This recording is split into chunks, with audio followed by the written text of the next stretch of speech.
Hello, and welcome back to more Pathfinder Thornkeep. This time with more dungeons, probably. Yay!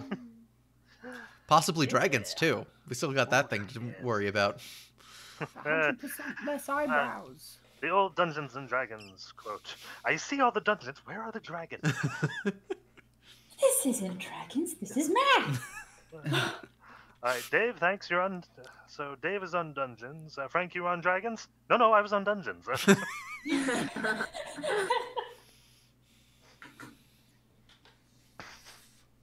so where do we leave? But yeah, you guys... Last session was pretty much an entirely RP session, where you guys had a quick talk to each other.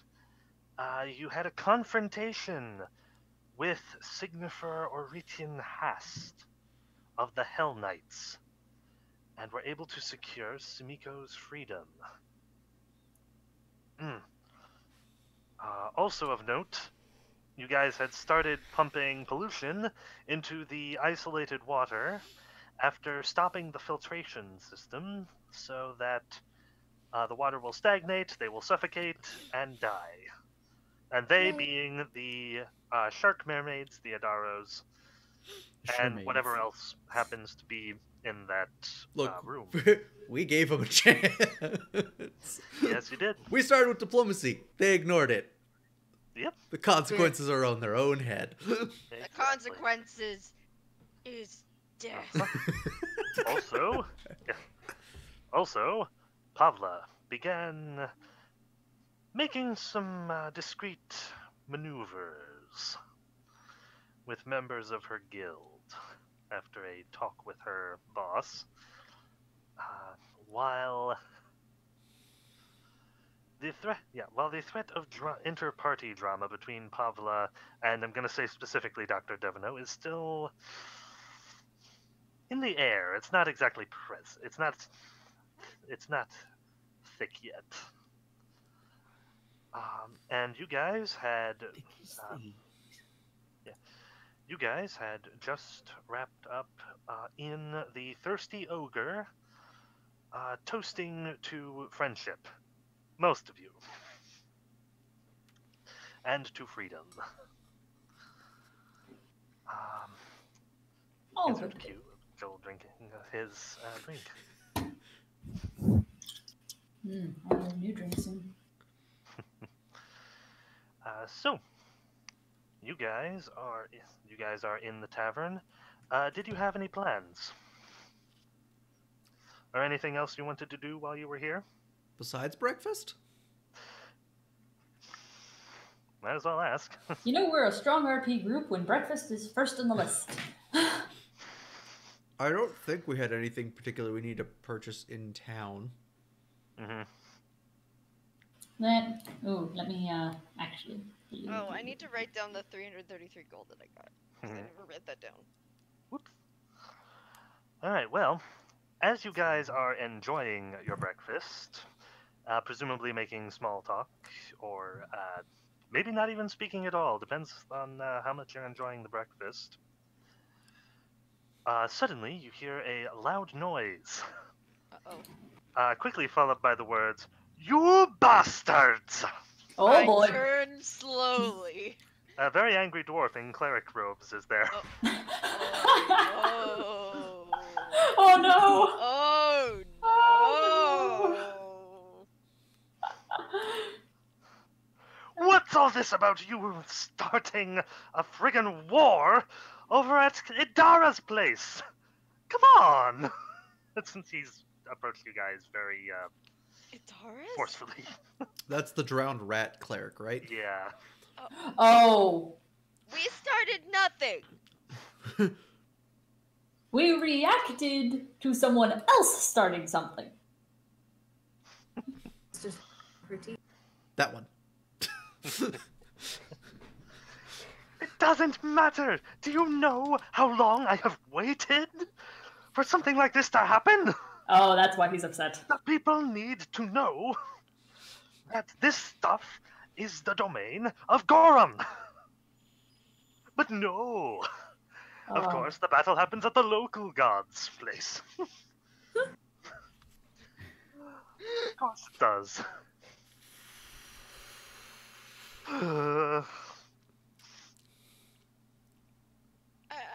It was unfortunately unavoidable since it was his god of choice. So the next time we choose to start up something, we'll remember this.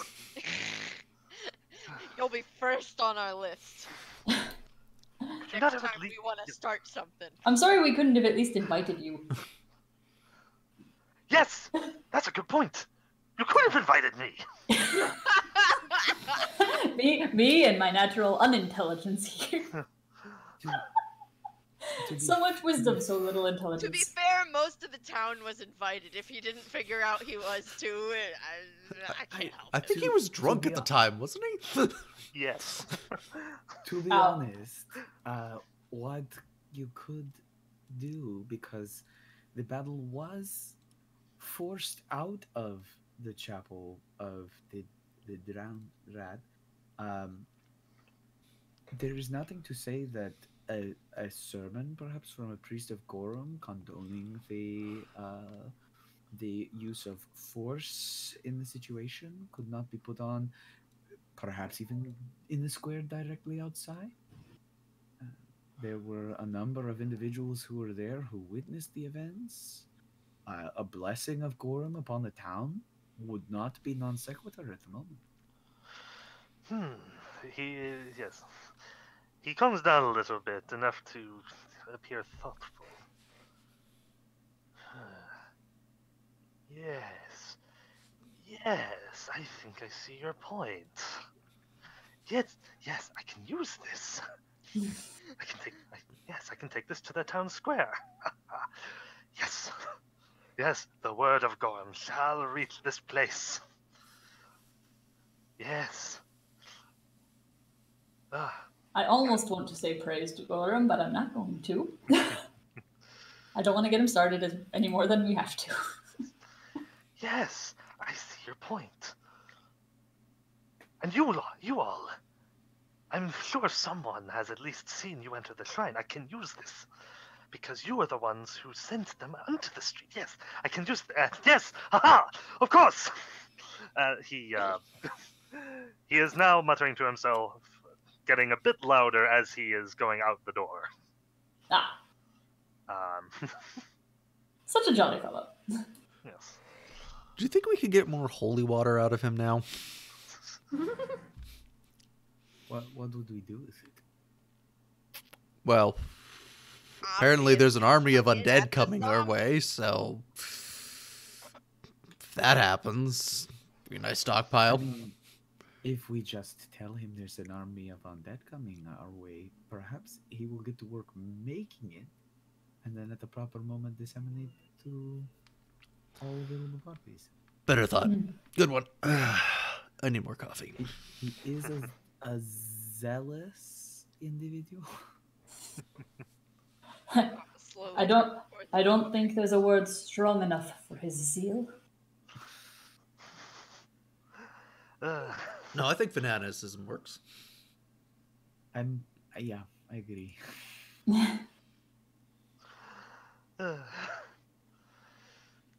So that happened. Yeah. He's a fanatic. Is Fanatic of the highest order. in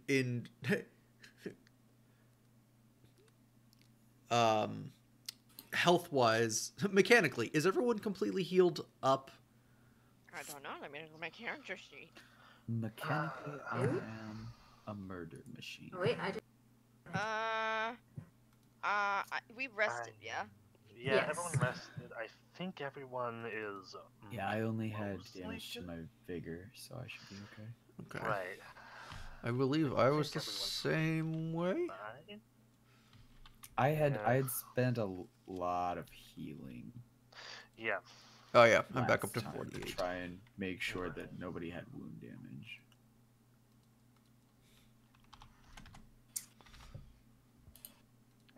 Oop-a-doop-a-doop. So everyone is good. There were a couple people who took like some really big hit. Yeah. last time. Hmm. Last time we actually So- fought something. Yeah. Last time on getting our butts whooped. Yeah. Also, I had another thought, Okay. We're butt whoopers. which is the realization that if we just there's a limited amount of water supply. If we just put the flaming skeleton inside, would it just eventually boil and evaporate to the point that it would burn down? Depends on how it'd heat take a transfer while. works. It could take a It would while. take a long time. Yeah, it would take a while. What if we light the oil on fire?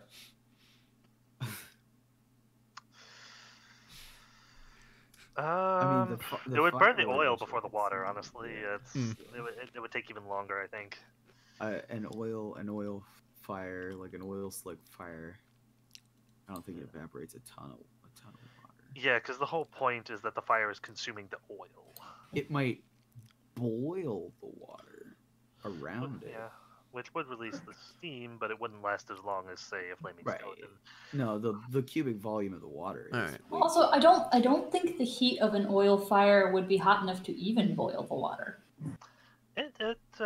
Well, maybe not well, like, boil, but like definitely heat tar up though, with like it. crude oil, maybe, because it's gonna burn for a long time. Okay. Although you might be It right would about- burn hot enough to burn anything in the water. There we go. Right. I still say Using if my we knowledge really of want natural to, disasters here. if we really wanted to, we could just walk the flaming skeleton in and have it chase the little shark people around until such time as I mean, they were either Scooby Doo mortified or on dead. we also, yeah, I mean, undead and constructs are immune to poison, so Not bad. I mean, they That could- also depends on whether or not they've suffocated in the day that they've had to breathe this stuff. We might have just pissed them off. We don't know. there really was a way out. They just swam away. I mean, either way, that solves our problem. But yeah, from accounts of people who have jumped into water that has been lit on fire by massive amounts of oil, yes, it burns. It burns, but Yes. it does not boil necessarily. It hurts. hmm. Oh, yeah. Got it. Yeah, but it probably only hurts within a certain amount of contact from the flame. So it all depends on the No, Oh. the water. Right? The water itself hurts because the oil also gets on you, and that reacts to Oh. the fire. Oh, okay, yeah. So And then And- you're stuck. I could go That's entirely the on this. The story of the Doña Paz is amazing, but it's, So if we mix the oil with something, so what's this stuff? Polysorbate. I'm sure we can find that in this universe. I make an alchemical roll to see if I know how to make polysorbate. You instead make a delicious frozen dessert. You're muted, Robin. Mute Robin. You're muted. How Hey, about here. we check if they're dead first? Hey, we Now can we actually can- see when people are muted now. That's actually really good. Now we can see when they're muted. Yes, Wonderful. the best change. Yes, for people listening, we have video currently. I haven't figured out a slick way to stream it yet because I literally just found out that Discord was like, hey, everyone can have video on their servers now. So we're using that. So if we reference stuff that you can't see, I'm sorry, we're terrible streamers. I'm Sorry. sorry. Point being, we might not need polysorbate yet, because they might be dead anyway. It's true. Let's Such a positive thinker you are. let's get everything together and plan on head in and plan for well, I was gonna say plan fire skeleton in case not everything is dead yet. Cool. Worst comes to worst, it's had a day to completely spread throughout the water, and we can have fire skeleton walk in, light it on fire, and boil them to death. We are terrible people. Boil that Boil dust those back, boil fish that back, dust boil back, those boil fish back, boil. Why are you terrible people for boiling bloodthirsty shark mermaids that tried to drown you? Doctor, Also, you are capable of putting lightning in a bottle. Yes. That is a thing that you can do alchemically. It took me a couple hours. Let's see. How hard is it to make bottled lightning? Boiled lightning. lightning. That I am- boiled lightning That sounds a would be lot kind As of someone- hard to take a while. As someone who Boil is that lightning. prepping Boil for that a D&D 2nd edition campaign, let me tell you, one of the cool things about Alchemist is that instead of you having to take feats to be able to make like different types of bombs, by default, your level 1 bombs you can just make of different elements. So you have bottled lightning, flash freeze, standard alchemical bombs, and one other Do you need element. formula for the I different have- type of You do bombs? need formulas, Okay. but you I have thought of a silly way to do it. In Snow Oh. White and the Seven Dwarfs, the Disney version, she holds up a bottle, the lightning strikes it, and it boils. There. That's There you We've go. done it. I think that's also how they do it in The Witcher. Snips. bottled lightning. Oh, it's expensive. Okay. It's 40 gold a No. bottle. No to the bottled lightning plan. I think DC. we've also discussed well, you guys have the eternal Zappy of. Yeah, the exactly. eternal We Zappy. do. All right. We do. That's just one person. Great. That is now your official title. Yeah, the eternal Sumiko, walking the eternal Tesla Zappy. coil. The grand poobah, the doink of all of this and that. Well, that's weird and not good. I just So, call her my- Zapdos. My the program I use for my character sheets building, PC Gen, for some odd reason, because I switched, which is my default monitor, I switched from left to right. But now it is underneath the oppression that is still supposed to be on the screen that is right from my main screen. Oh. So I can't access it right now. I have to look into solving that. Oh boy, that's not good. You'll need another monitor. I'm I'm sure there's one around somewhere. I mean, there is. I've been talking about hooking up a third monitor to my. Well, okay. So the reason is with COVID going on, I work from home, and my That's a workstation thing that's happening. at work has 3 Right. computers and 3 monitors, and so I'm used to doing work from 3 monitors, and I've gone down to 2 now. So it's purely for work reasons. Oh, So no. you guys I are don't heading know if back. you have enough. I don't know if you have enough space on your standing desk for a third monitor, though. Not on my Where would you standing put it? desk. I'd actually just put it on top of my tower. Sure, What tower? works. My Just PC works. tower. A monitor. My tower. Another monitor. The normal computer is the box that resembles a tiny tower. So that's the Oh, I did not know that. It's in Ah. a his tower lonely PC as opposed to a tower. laptop. Yes. Okay, And I'm married. phrasing. I did not know. The things you take for granted. Eh. Yeah. All right. Anyway, we're gonna go get our equipment together and head back down. Cool. Unless anyone has okay. anything else that they want to. Yeah. As you guys leave, you do hear off in the distance. You saw with your own eyes the power of those who adhere to Gordon's teachings I'm sorry. and the benefits of such. You, Excuse me? just leave him be. the more, yes, and once Thornkeep is fully converted and a bastion for his glorious teachings of valor, we shall prevent this place from becoming another Mosswater. Okay. Yeah. So, Wait yeah, a second. just stuff like that. Wait, Wait a second. is it Mosswater? We are really close where we are right now. If you guys I would don't like know to look at what the map, Mosswater is. I don't know where Mosswater is specifically. I've changed the map at the head of the table. Oh. So Mosswater is to the west by the Glowwater Lake, that area. Okay. Yeah, so it's there. So, okay. So it's not far enough north. Just so that you guys are aware, because I don't know how many of you know the lore of Galarian, we are really geographically close to a place that is a continuous incursion of demons upon the realm of Galarian, where Right. there is an eternal war going on between the demons and a bunch of paladins who are like, we're not going to let the world fall to these guys. So what I'm hearing is I've alluded to it a few times. the sequel to this could either be The Emerald Spire, or we can go play in Rise of the Righteous. No, Wrath of the Righteous, actually. Wrath of the Righteous. I And was it's- close. Yeah. Same alliteration. No! I feel like Rise of the Rune Lords is like the flagship campaign. This whole nonsense in the north is something that not a lot of Actually, hold stuff on. touches on. Yeah, Everyone just alludes to it. yeah, I've been alluding to it at different points throughout the campaign, because it's like, Yeah. really the only people who care are people who are affected by the traffic on the road.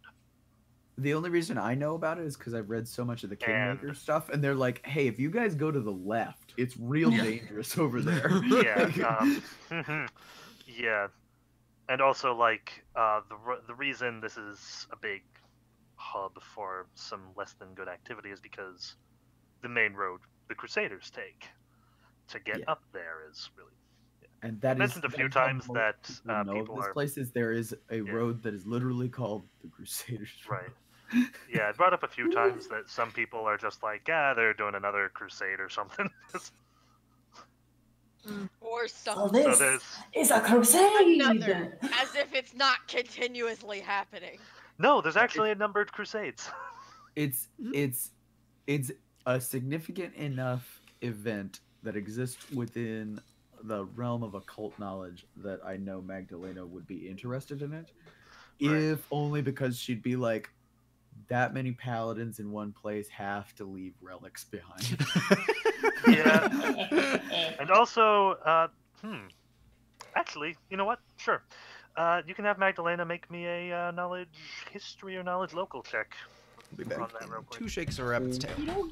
Because I explained to Robin the local perception of moss water, but since that's kind of in her area of expertise, yeah, let's see if she knows anything. 26 history. Whoa, okay, okay, goody. So Joel has left. The building. Joel has left the building. that's okay. He doesn't know this. So, yeah, bit of lore thing here. Mosswater is the local spooky town. It was very prosperous for a time. For about 2 generations, I want to say. Its main export was something unique to only that area. The Glowwater Lake has a particular... You know a lot, so I'll just give you the whole rundown.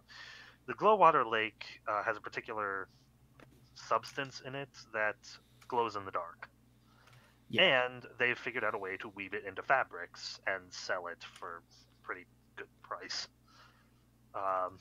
It was actually being exported into places like Ustalav and Brevoy and Haldor. So, countries pretty decent ways away. Until about 50 years ago, when the whole town emptied out amidst tales of bloody horrors, murders, and monstrous horrors come to destroy the town. Oh.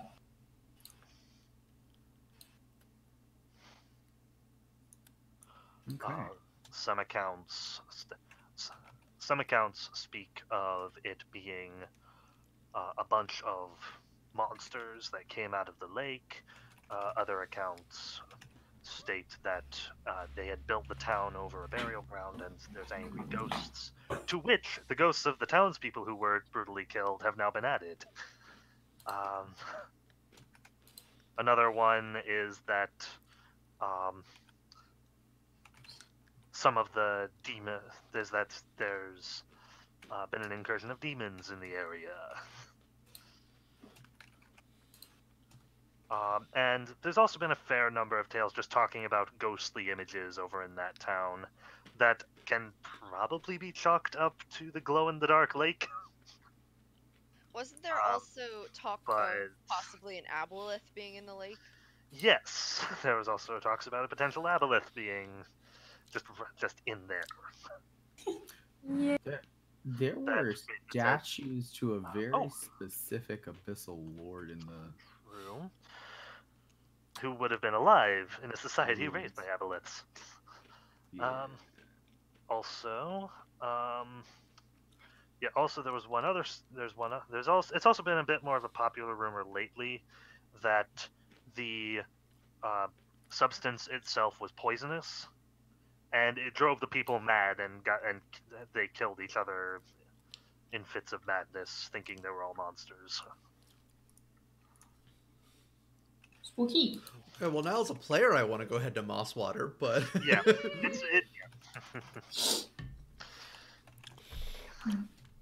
So, I mean, there's a this place Scooby-Doo is filled adventure with to enough the west. Eldritch stuff. This place is filled with enough Eldritch stuff that I feel like Magdalena may just set up camp.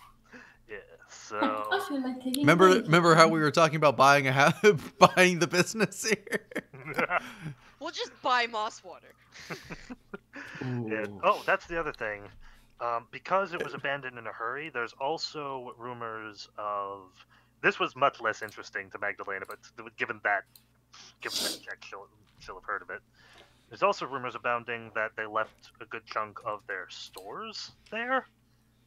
So there might be some ready-made glow-in-the-dark cloth ready for. I mean, that actually is Distribution. interesting to her, so to speak, because okay. it's loot. Yeah. I mean, she is okay, an then. adventurer. Okay, then, yeah, that stuff sells for a pretty good price. You get one crate of that. It would. Word on the street is someone managed to get a crate of it recently, and it sold for about 1,000 gold. So if you can find a storehouse of that stuff, so that's just Ain't nothing to Yeah. sneeze at. that's something Magdalena is aware of. Pavla's also aware of it. I'm pointing to where people are on my screen. It's gonna make no sense I think- to anyone else. I think we're all the same. So like, Oh, okay. Robin is over there to me, and Hannah is there. Well, I changed my view screen, so we're all in a tower. Okay. Yeah, Okay. I've got everybody over here on my screen. Okay, yeah, that's so yeah, for me it's Hannah, Joel, Robin, Haley, Aaron. That is the opposite from my screen. Yeah. So yeah. Why would he be saying that we'd become another Mosswater?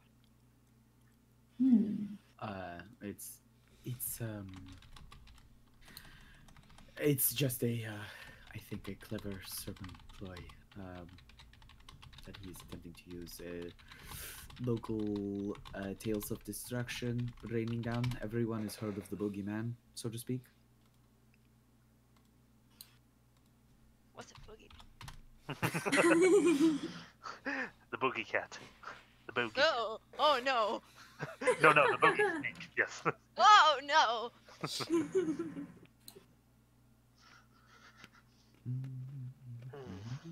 Alright, so I guess. So yeah, for getting supplies in order, you mean like, did you guys want to buy things up here while you were up here, or? No, I literally just meant like everyone getting their sword, shields, packs together, adventuring gear, that stuff. I should have my kit all together. Sally forth, tally ho, grab your sword, grab your bow. Exactly. Oh, Alright. That took me a hot Guys. second. this guy's the bard. I can tell. Well, Robin does have a bard owl. Ah, No. No, it's not a barn owl. It is a A barred eastern owl, screech owl. which is another type of owl. Anyway. Barred. I mean, having heard 2/3 of us sing properly, she has the best voice of those four. So I don't know if I've ever heard Aaron or Joel sing like. You don't want full to. Voice, but No, okay, so I have a decent voice, but I have had no training, so I can't get it to do what I want. Yeah, When I actually hit the notes, it sounds very nice. Like if I super practice one song, I can actually sing it, but I lack any sort of training, which I've always been You sad have been doing about. better. okay, Lily's so been watching you in your house. you guys are gonna head down to the dungeon. Yes. Drop off Lucy in the normal place with the automaton guardian, but this time we're taking Flaming Skeleton with us, apparently. Cool. She's my buddy. You got a friend in me. Haley, you don't want to be in that room. Ooh, not in that room. Eh? I was just Haley- putting it down for a second. Haley, back me up on here since you have the lightning. Yeah. I'll be taking point. When you guys get down, welcome, esteemed guests of Nor Athanon. Menagerie. My This is just a name figure, Stuart, right? It's and not an I shall actual be- skeleton. Yes. He The starts going through the whole this spiel again. no, that's an actual flaming skeleton. Oh no, I meant oh, what's his name? Steward. What's his... Steward. Yes. So he's going through the spiel again. As you guys travel through. I'm going to find the magical item that created you, and I'm going to break it. I'm going to break it many times. I'm going to break it so hard that hopefully every incarnation of you that has existed in the past stops existing. Dorka, yes. I say that Your in complaint common. has been. I find him charming. Okay. I will stop It's funnier to yell at him if he can't understand what I'm saying. there. Okay, so did you guys leave the door open? I don't think so. I highly doubt it. Which door? To the. To the aquarium. Probably I don't not. think so. That would be dumb. Yeah, I don't think there'd be a Deep- good reason to do that. to the deep sea room. No, I think we would have left them closed. Okay. Sounds disappointed. He's- Mm. I opened the Alright. door. Interesting thing here. I start using. After all that, after it was greased up that much, it should not. Okay.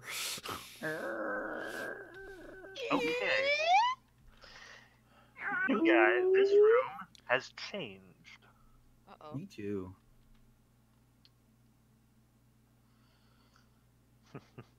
The water is still very much there, as is the tunnel of breathable air for you guys. Mhm.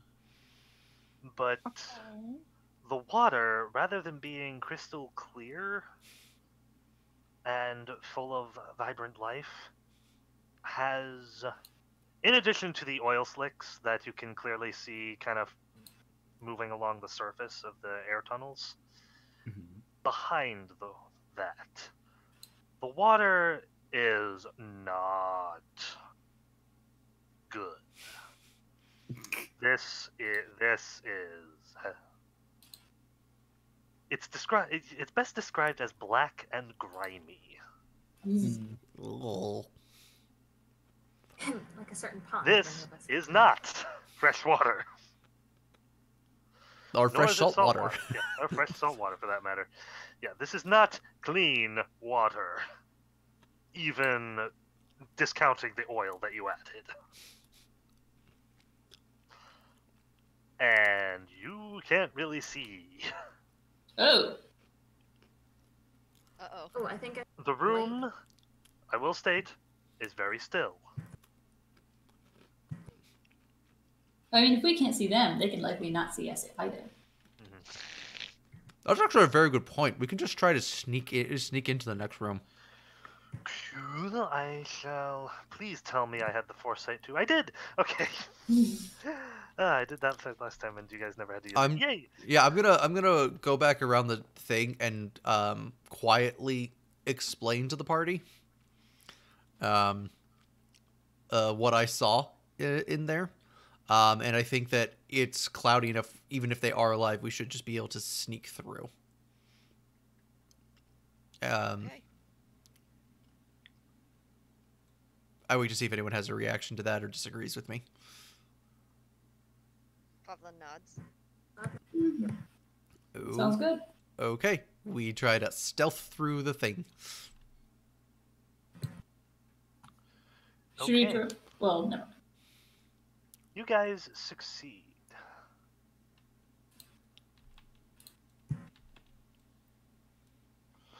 You managed to get through the whole. Whoopsie-daisy, that's the wrong arrow.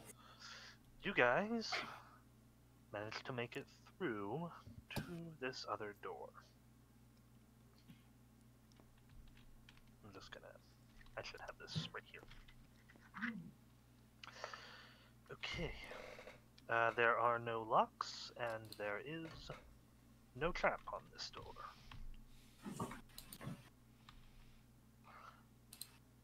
That's a good thing. we will see. I'm gonna move you up. Okay. Okay.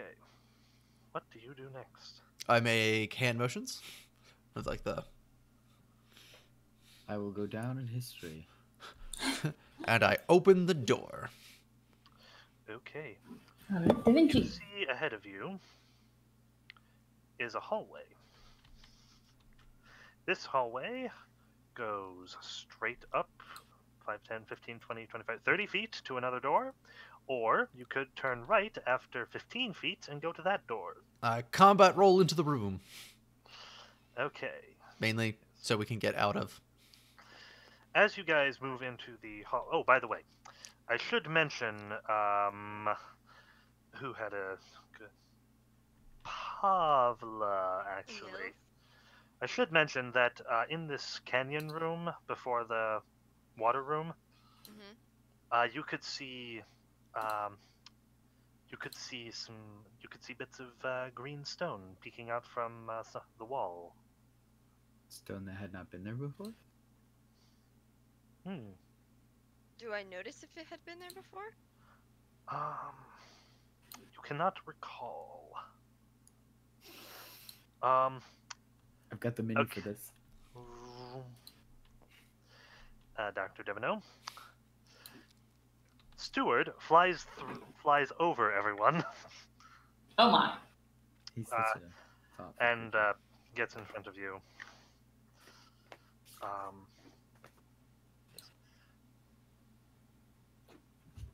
This room consists of the living quarters of the zookeepers and the device they use to make food for the animals for when the guests should desire a look at them in motion.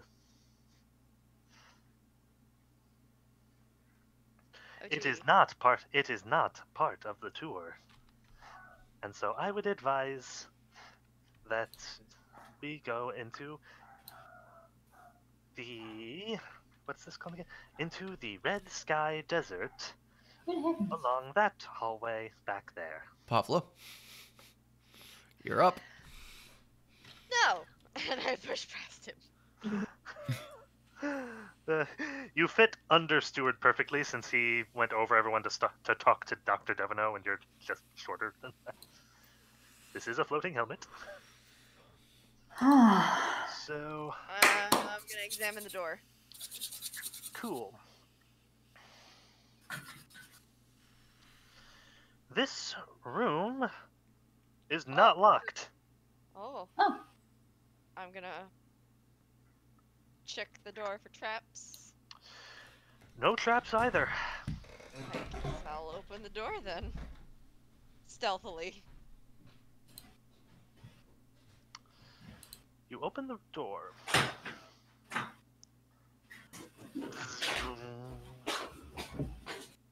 I mean, if you use the blanket, I can just grab one off the couch.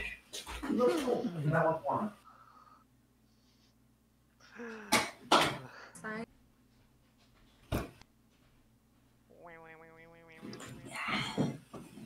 I'll wait for him to get back real quick because We won't- oh, this is Give a long wife a description. Oh black- boy.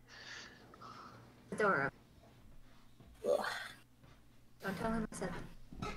I cast murder. Okay. It's a 3-cost black spell. This bears. Whoop. He's These woo ha ha. Whoa. I was very loud. Hannah did it. Where did it go? Crinkled. You crinkled. Oh, sorry. Okay, so this bare stone room contains 4 beds over here, a work table, and a small shelf of ancient books.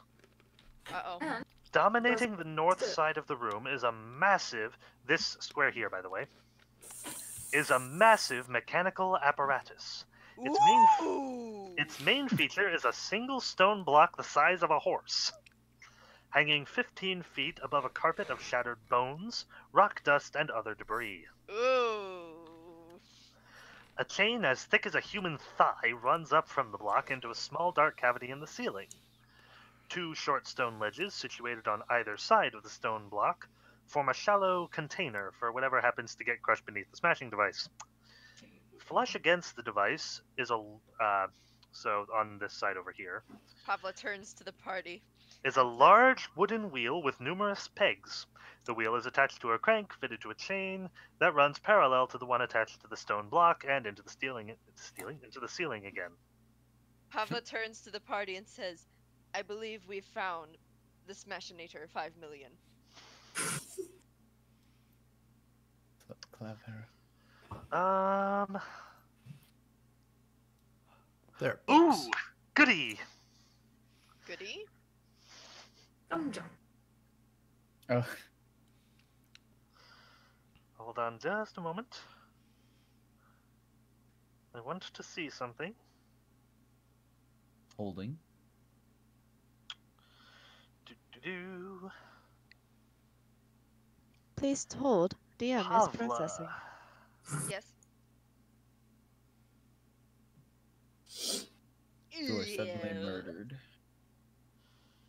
I do not step in the Smashinator 5 million. Pavla, make me a knowledge dungeoneering check.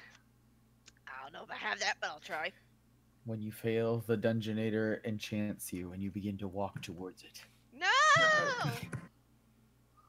Yeah. Do you roll perception checks, or do you roll the perception check for us in this version? I do Um, not have I have the that. perception. I have your perception checks. You don't I have do not knowledge have that. engineering. No, I do not. Okay, Pavla, what you notice is that that stone block, Uh-huh. given the mechanics that you can see, that looks like it has 2 primary functions. Okay. One is you can use the wheel on the side there to move the block up and down to crush things slowly. The other function is that it looks like if something steps beneath it, it will release and crush a thing. Oh, crushing thing. Do I see anything interesting underneath it? You see, Oh dear.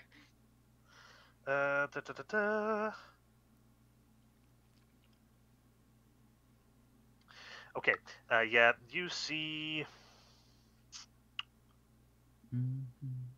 No, just shattered bones, rock dust, other debris, the remains of things that have been crushed All by right. this device. If my experience with survival games has taught us anything, We need to grab that bone meal, and then we can use it to start making plants.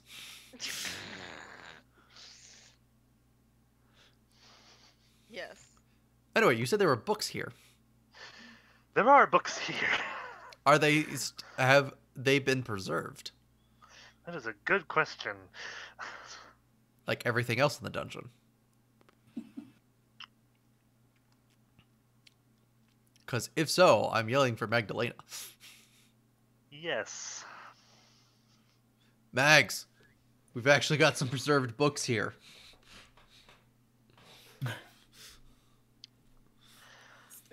Step. Okay. This book. Okay. The books in this room. Touch book. Pray for not dissolve.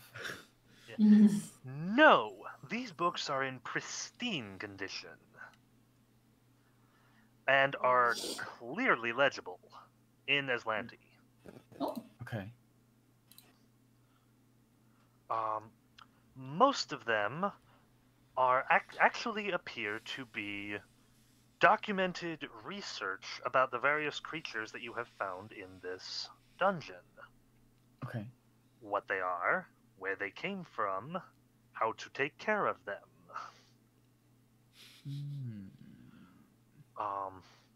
What sort of things to prepare for food for them. Then some notes about the natural environment they were in. Some speculation about certain functions that had been observed by Nerathamon himself. Okay.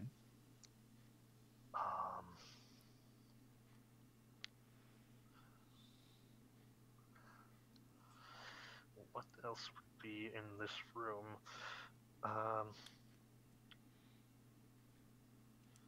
Also contained within is, oddly enough, a schematic for the device, for the huge device a couple of rooms beneath you guys that filtered the water. Okay. Ooh. Um, I mean, that could actually be something worth a lot of money. yeah. Yes. There are no copyright laws in this universe, right? I mean, Yeah. more. It's actually a piece of Also- ancient. It's a functioning schematic for a piece of ancient technology. Yeah. Yeah. Also, To the there right. are Bitter. there are two books in particular that look to be instruction books. For whoever used to live here in this particular room. One is a series of instructions for different things to do in the menagerie for different tasks, different procedures. It's a chore And wheel. the other one is a list of safety protocols. Which somebody obviously didn't follow. Yeah. or they followed too well. Mm-hmm.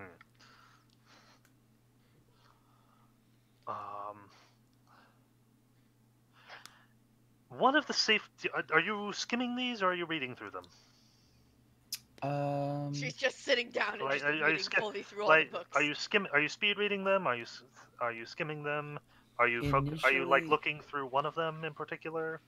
Initially, she would flip through them relatively quickly to get an idea of which ones are useful so that she could like find out what information is in each of them. The next thing she would do, there's the one with the schematics, there's the one with safety protocols in it, Mm-hmm. which may have fallen apart, but I think she might start looking through the one that is like the description of the contents of the menagerie to find Cool. out what things we haven't hit yet. Cool. So, Good idea. while Magdalena is doing that, what is everyone else doing? I'm gonna examine the beds. You're examining the beds. Okay, so I will Pablo's also be doing that. examining books because I now can also read Aslanti. Cool. So Magdalena has the one documenting the different creatures. Do you have one you'd like to focus on, or are you skimming them after her? I'm just skimming them, looking them through them. If I find them on about the schematic, that one is particularly interesting because the doctor knows, hey, like this is basically like finding the instructions for building an aqueduct after the fall of Rome is Right. the thing, which is extremely valuable knowledge that could be sold. Yeah. Cool. So you've got that. Xing. Yes. What would you like to be doing? There is the stamping mill. There is the workbench. I guess. All right, people are looking at There's books more and books. beds. Is there anything at the workbench? Yes, you can investigate the workbench. Sumiko, do you have anything in particular? I'll More look book- at Mel, I suppose. I mean, it's You're looking at the Mill. intimidating and right there, and I believe. No, I don't have. What are you investigating about the mill?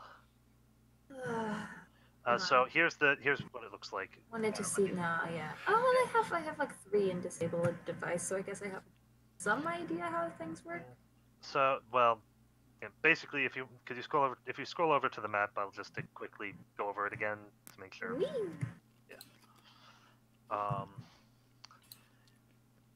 So there you are. The stamping mill is these 4 squares here. There's a huge stone block hanging above this. These 2 lines here are small walls that kind of encase the stone block so it doesn't, jump out. Break the whole thing. There's a bunch of assorted debris underneath it, and there is the wheel off to the side here that has the chain going up parallel to the one attached at the top of the stone block. They both go up into the ceiling and disappear. Hmm. So, which part of this would you like to look at? Can only look at one part. I mean, what are you doing investigating this? Are you going to the wheel and trying to turn it? Are you walking under the stone block? Are you looking through some of the debris? Idiot. Pavla has communicated that this thing looks like it would fall if something steps under it, right? Yes. Good. I wouldn't risk that anyway. I guess I want to look at the debris next to it, see if I can tell what it was last used for. Okay, so you're examining the debris at a distance. Murder. Most likely. Cool. So let's take care of. Okay, let's do Magdalena's. Yeah, let's do Magdalena's first. Alright. Magdalena, That's me. of creatures that you have not seen yet, you see an entry for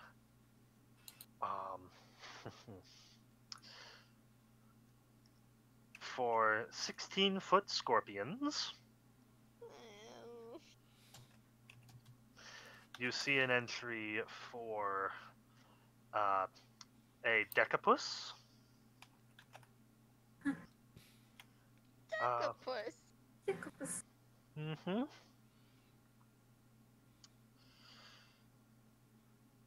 You see an entry for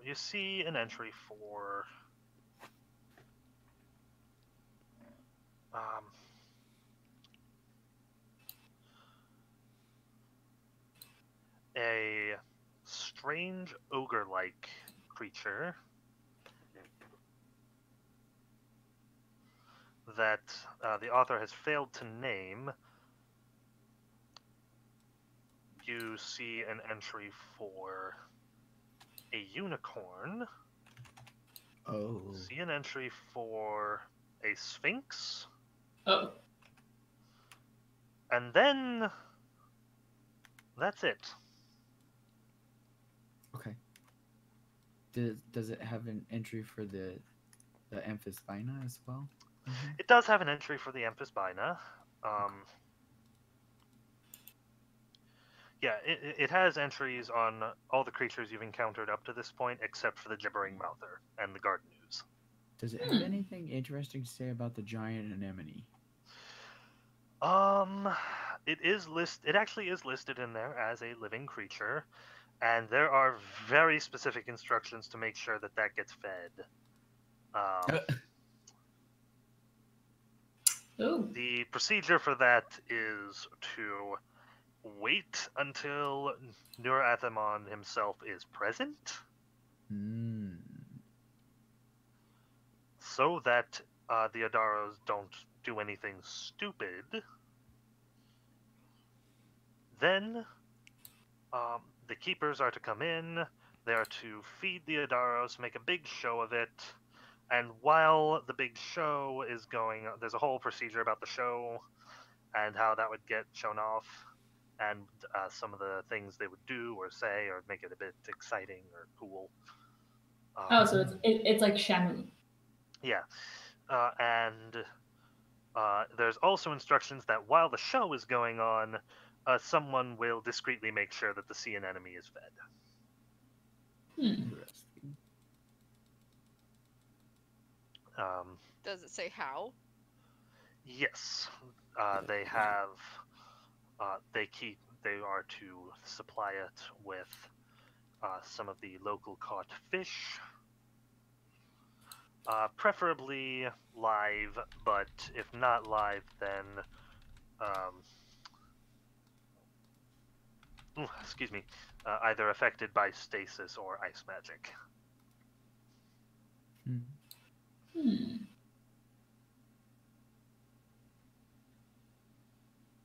Muy interesante. Well then. All right. I will begin letting people know that the book contains entries for all of the creatures supposed to be contained on this floor, and I will tell them about the ones that we haven't seen yet. Yeah. Pavla's still looking around the beds. Cool. Yep. All right. The beds. Yeah, you did roll good on your perception check. You find someone left their boots under the bed. Oh. Yep. What kind of boots? Good boots. Okay. Like everything else in this room, they appear to have, and in fact in this floor, they appear to have been remarkably well preserved. Can you leave it out? I'm gonna take the Take back boots. open. Cool. You have some boots. Is it I on will say here? these are boots for a medium-sized creature. It'll turn here, so it can hold it on by default. So they are boots for a medium-sized creature, and also hidden in one of those boots is a sturdy iron key. Ooh. Ooh. Nothing. So I take the key out. Cool. I keep my keys. I'm a fan of mysterious keys. Mm-hmm. I found a key. Key to what though? The key to Oh. your heart. I just look over. Paul. I bet you it's the key to the door you already picked. Well, that's really dumb because then Entirely they would have locked themselves out. I mean, There's in. only Not if they had the key. No. The key. He means the key to the waterworks. Mhm. There is only one way to find out, of course. Yep. Can I tell by looking at it? Unless, of course, Stuart knows. Oh, yeah, Stuart might know. I don't know if we want to ask Stuart. Well, yeah. How is he doing, by the way? He's waiting for you outside. He has Okay. he has logged the trespass, and that report will be sent to Nur-Athamon to be read at his earliest convenience. Well, Well, Yes, I know you guys care deeply about offending your host. oh yes. Joke's on us. He's actually a necromancer, a lich, and is very peeved at the He just keeps receiving notifications. Ding, ding, ding. Are you kidding me? Ooh, quick question. Do any of you have knowledge dungeoneering? Magdalena. Magdalena, could you roll me knowledge dungeoneering real quick while I tell Xing what she finds on the workbench? Nope. I ain't got nothing. Okay. Ooh. Xing, Jeez. you find a set of really nice-looking lockpicks. I'm destined to be smart and today. other assorted paraphernalia that might be useful for someone looking to break into a place. That's interesting. In other words, masterwork thieves' tools. Also, you find a really nice-looking dagger. Ooh. And an ornate hourglass the size of a fist. It is filled with blue sand. Okay, Blue, so sparkling sand. Wait. Oh no. What? okay, so Joel, are you metagaming? No, I have a hint. But my character's not the one who's paying attention to this right now. that's true. That's true. Also, the hourglass you probably recognize. It has some Islanti runes carved into it. Just No. It was a. So that's probably the artifact that controls some of the time thing, and I immediately forgot that we were not playing like first or second edition Dungeons and Dragons, and was like, oh, if we turn that over, we're frozen for 10,000 years. oh boy, that would be Oh Lord, Boy. Rip Van Winkle. Oh gosh. We've been winkled. You come out in the entire. Actually, Shing, make me an appraise check on the hourglass. Joke's on you. Magdalene- You guys are now playing was gonna- Starfinder. I was gonna say, I'm pretty sure I don't have a good appraise here, Make but I it was anyway. gonna You're hand. looking at it. Yeah, make it anyway. You're looking at it. Magdalena, what was your check for knowledge dungeoneering? 25. Heh, Sweet. Okay, you notice something. 13. I like Okay. 13, you say? Mm-hmm. Yeah, that's blue sand, all right. Oh, This is probably worth something to someone. Probably someone interested in Aslanti stuff. all right. Well, my first instinct is I would probably pick up the lockpicks Cool. and turn to Pavla and just be like, I'm pretty sure you could use these. Pablo's holding some boots I and a key. Pavla just look at her up and down, just like, okay then. Pavla Well, it's just kind of reaches into her back pocket, pulls out her own masterwork thieves tools, and says, "Already got," and puts them back. Ah, It's probably a good, like, a slightly amusing situation, though. Imagine an average human male's boot in the hands of the paws of this tiny little mouse person. Uh, that is a comedic sight. All right then. If she doesn't need them, I'll pocket them and we can sell them later. She turns around all flibberaloo on you. Okay. I put the boot on my head. No. There aren't any pots in here by any chance, are No. there? No pots to smash. No pots to wear on my head. Then we could start a fight. Oh. Then we can really start a fight. Na, na, na, da, da, da, da. Is that all you were doing with the stuff? What was the other thing that was there? The other things were a really nice-looking dagger and a Nice-looking dagger. very ornate hourglass with blue Mhm. sand. I and have it's decent really runes. appraise. Let's say, if you have decent appraise, doesn't Magdalena have something that helps her identify like magic items? Yes, Magdalena can identify magic items. She's also interested in Aslant and weird, creepy stuff. Yes, that's. I also have a So- plus 10 to appraisal. And she Oh. appraises, yeah. Oh, okay, She's she does. also an appraised person. Yeah, because I will admit Magdalena was the first person to come to mind, so I would probably. I don't know. Okay, I'd probably pick them both up. hmm If you need an order dagger and then hourglass, and then take them over to Magdalena, see if she knows anything about them. Cool. Before you get to her with that, Sumiko, Yeah, you're looking at this stuff. It just looks like assorted things that have been crushed under this, like probably to make bone meal or sand or to crush food into a paste of some sort, an edible paste. Okay. Everybody Doesn't look like loves there's much edible of anything paste. interesting, and if there was, it probably doesn't exist very much anymore.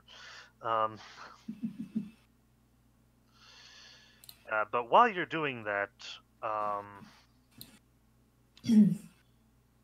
Magdalena, you happen to catch. Sumiko's kind of standing, looking into it. And as she peers in and is presumably making just fairly mundane movements, maybe she leans in forward a little bit to get a better look. You notice the stone block kind of sway a little bit. Didn't keep it safe distance from it? What? Didn't I say I was keeping a safe distance from it? Yes. Okay.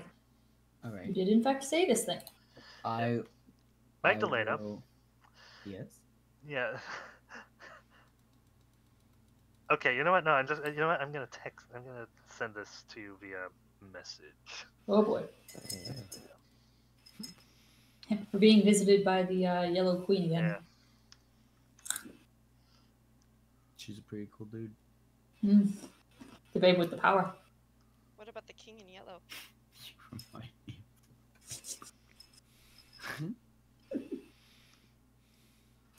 Get out of here, David Bowie. Get There you go. out of here, David Bowie. Oh. I have heard of those things. I am going to, as quickly as possible. Oh shit. Yep. She just drops the book. She Oh does no. a quick lunge, and she's going to unceremoniously grab at whatever appendage or article of clothing she can get a hold of with Sumiko and try and pull her back fast. Okay, strength check on that. And at the same time shout, Doctor! And strength check. No, that is a 3 plus 0. I rolled a no on a d20. Can I throw my Sumika- hero point at that? Oh, we never. Rolled fate. We we roll never the thing. fate, so. Quick, roll the thing. You know what? Yeah. Okay, if someone would like to. I've got a d6 ready. If Do it. Okay. Do it, Murder House. Roll. It's 4. So Ooh, 2. that's a good number. Cool. All right, cool.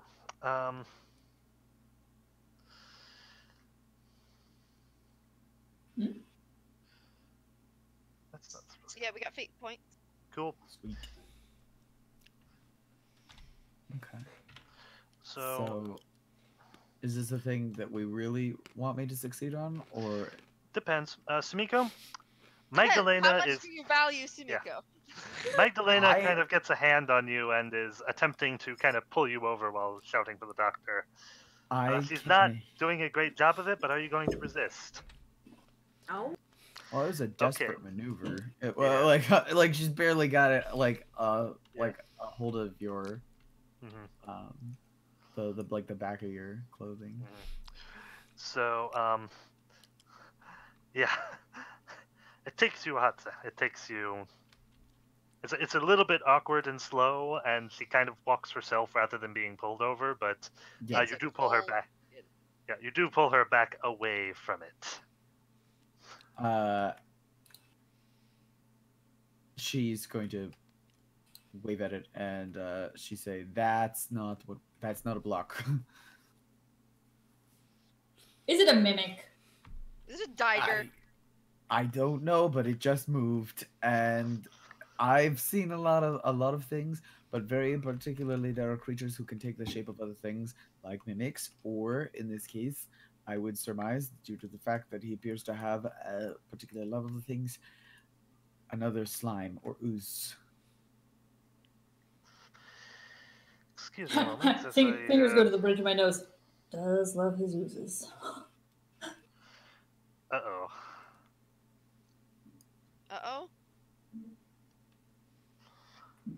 Words you never want to hear your DM say. Uh-oh. Ooh, okay, yeah. Oh, goody.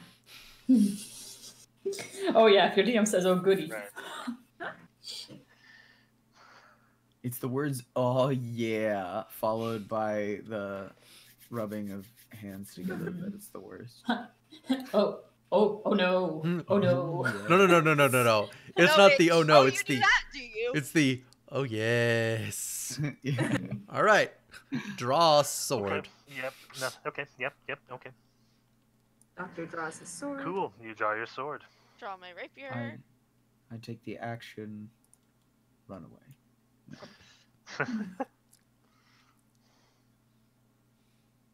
Hmm. Is there a large ooze in this room?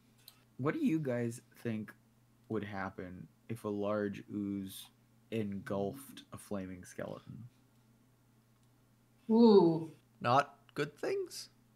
Yeah. Bad. I'd probably lose the skeleton, but I feel like the ooze would take a lot of damage on the way out. Yeah. I think you are correct in this assumption. I think you might be right.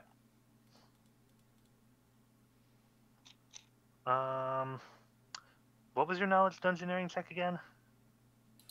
25. 25. Okay. I will go ahead. So, dungeoneering is knowledge oozes. Basically.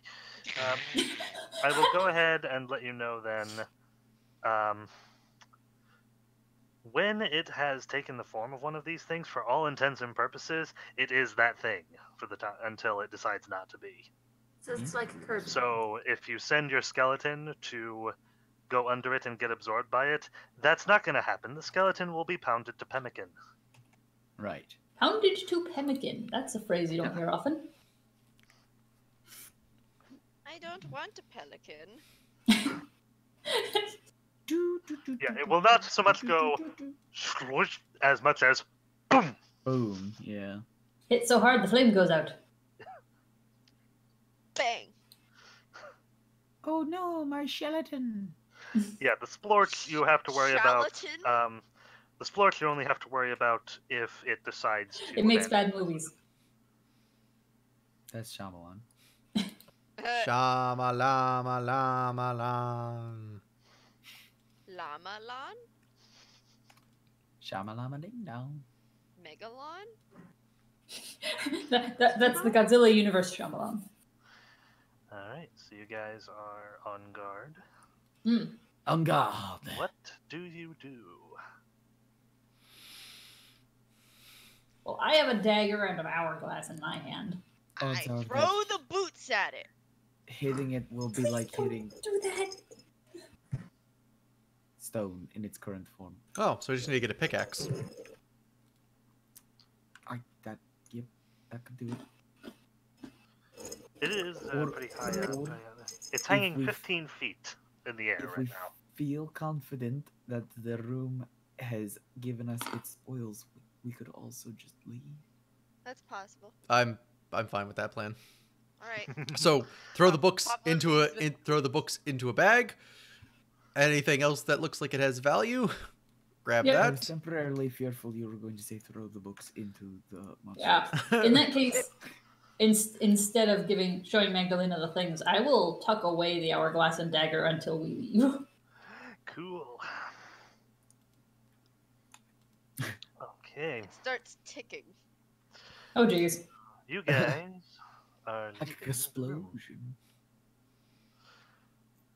Okay, so you guys are leaving the room. Papa I has assume gone to the Pablo. door. Yeah, Pablo's gonna examine the door. Okay. This door is not locked, nor is it. Ooh, excuse me. Nor is it trapped. Above the door are the can you know Aslanti? Can she read Aslanti? In this version, yes. If you know a language, you can also read it. Yeah. If there's a sign that says the Red Sky Desert.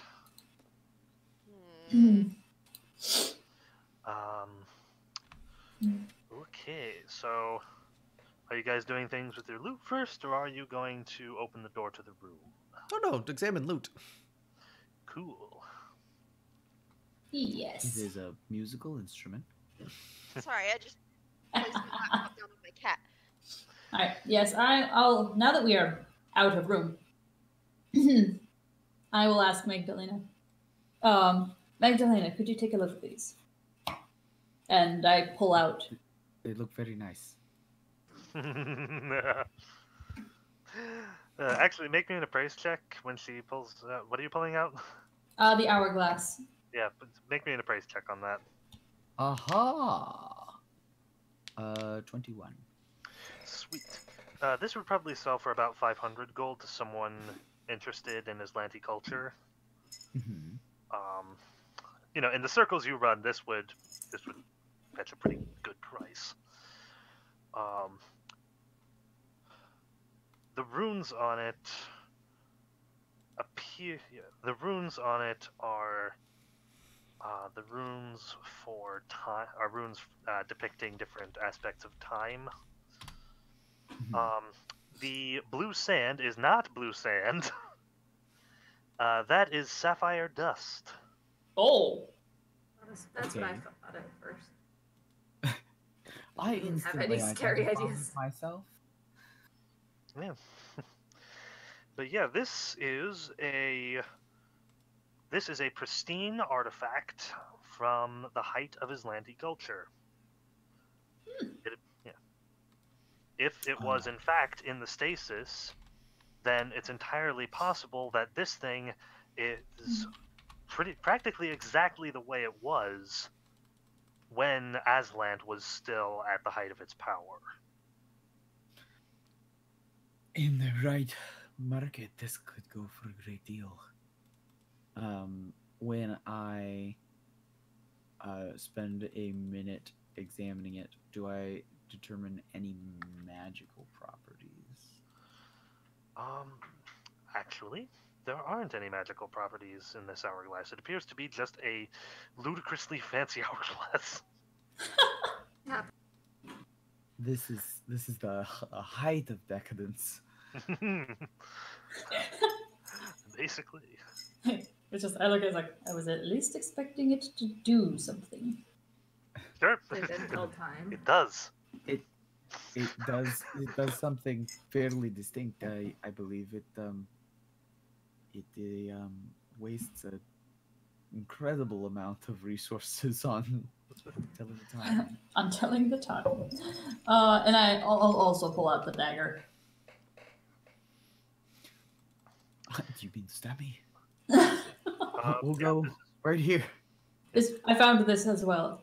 Yeah, this is another pristine condition Aslanti artifact. Non-magical. It is just a masterwork dagger.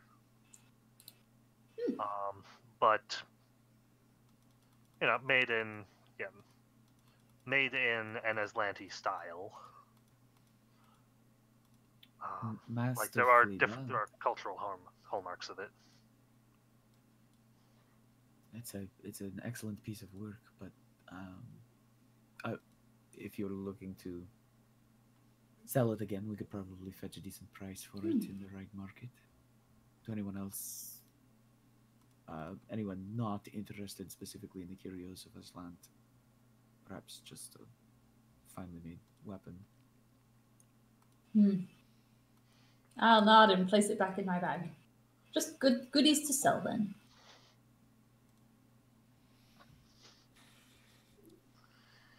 Yeah, unless someone wants to keep the hourglass, because I don't know. I will admit I am tempted because I like the idea of it. I think it's really cool. But then again, my character also likes money. Then again, I'm pretty rich right now, so. Filthy rich we are, filthy rich. Right. right. All right. All right. Anyway, so sorry. Can we go over the creatures again that were mentioned? That Sure. There Why, were yes, Yeah. a 16-foot scorpions, multiple, a decapus, singular, Multiple. an ogre-like creature, a unicorn, and a sphinx. Okay. Con. Yep, those are all correct. So, good luck. I don't know. Did you read at all into into the specific biographies of what he found, or? Yeah, I would have tried to read up on the things. I mean, limited interest in the things Well, that we've already seen. if we know Definite we're interest in the things fighting that are ahead. scorpions, do we want to take time? To get some antidotes or something? Well, Yeah, now to that you know make you're some. facing scorpions, I suggest we end the campaign here. We just don't ever get there. Not let your fears hold The us back. GM delicately suggested that even though these things were in the book, that we never encountered. It wouldn't be so bad if I didn't have to physically move the darn things. Look, Caleb, you could have changed the monsters and none of us would have ever known or complained. I could have, but scorpions are cool. Cool and terrifying. Oh. Like any terrifying thing, they are also cool. Plus, I figured it would be a fun thing. Like, hey guys, guess what? I'm sure glad I'm not fighting these things. that might actually. Hello again. Yeah. Do we want me to go and make some, make or buy some anti-venoms? Specifically, if we're going to be dealing with giant scorpions. Who needs anti-venoms? Everyone knows poison's super easy to deal with in Pathfinder. Right. Right.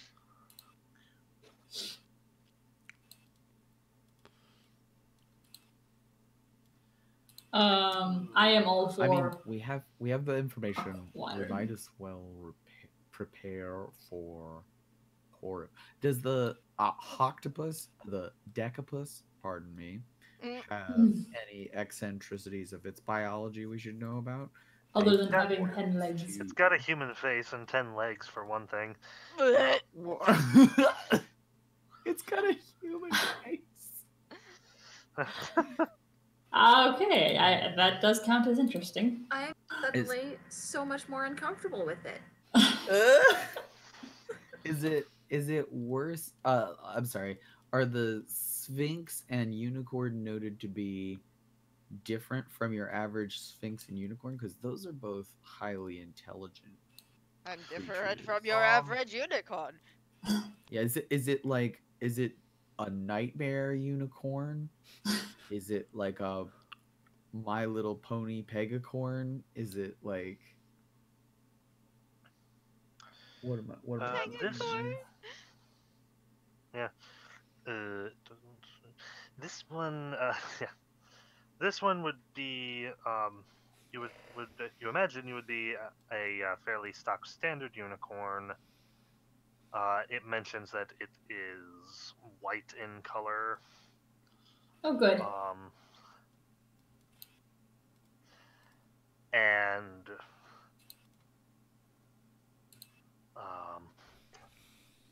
more so than going into detail about the creature itself, it goes into detail about how much trouble Nerathmon had tracking the darn thing down. Not surprising. So more his own way of boasting about how great a hunter he is. Mm-hmm. Well, I doubt that he's a virgin, so. That's true. Considering that, Gotcha. considering that part of his history is that he was in fact married at one point. Now we That have must to have start been asking incredibly awkward difficult. questions questions about the female characters. Well, it doesn't have to just be a maiden. I don't think. Well, no, I know the last unicorn doctor, taught me and he does anything. not qualify in this regard. So, Fair is fair. If the last unicorn taught me anything, if the unicorn feels like it, she can appear before anyone. So, That I could give you eye signals right now? Uh, More easily? More subtly? More subtly. I've talked to still Caleb about Pavla's views about this, so I don't know what you guys are worried about. questioning subtlety on this one. But yeah, if we know there are scorpions, I would. Well, let's look at this room and see if they're in this room. What's in this room? But if we find the room with scorpions, I would suggest we head back up surface, get some anti-venom, antitoxin. Which one is it? It's anti. Get some anti-poison. Yeah, get some stuff. Anti-scorpion venom. Anti-death. Anti-death, yes. Anti-death Phoenix venom Downs. is very, very good. Yes. Yeah, I wonder if there's I actually vote for even a anti-death. thing that you can take that preemptively gives you bonus. There might be. Yeah, it's probably like 50,000 gold. Because what fun is it possibly preparing for encounters ahead of time? I mean, it's just it takes a lot to make the thing, you know. Mm-hmm. Ooh. Yeah, you have to give Escaping canine. Yeah. Leap. have to pay for the Little opposite one. time. Jump for it. So, You can do this. I believe in you. He doesn't believe in himself, apparently. actually, first He off, does Robin, not. Yes. did you do anything in the boots while people were taking care of loot from that room, or are you just? Yeah, she's stashing wearing them? one on her head. That's right. Okay. No. Cool. I took the key out. Mm-hmm. That's about it. Okay. You took the key and you left the boots. Cool. Plot twist: the boots are actually bags of devouring. Yeah. That's what happened to the old zookeeper. Yeah. So Boots just nom nom nom right up his legs. I mean, It's like that is terrifying as a thought. yeah. Don't worry. Is that what you actually did? What? Is that what you actually did? You took the key, left the boots? No, I took the boots with me. Okay. And you just have them stashed away for later? Yeah. Cool. Alright, so what are you guys doing with this door? Opening it? I guess I'm opening it. Cool. Surprise, scorpions! Oh, well. So we close the door. Well, wait. If we orient ourselves correctly, I can walk a flaming skeleton right in there. He is immune to poison. Oh, Or you can she you is can immune also to walk poison. normal skeleton in there too. Yeah, that's true. And then we can have Sumiko fire. Fight pit. Pavla backs away slowly. Sparky Boom Man!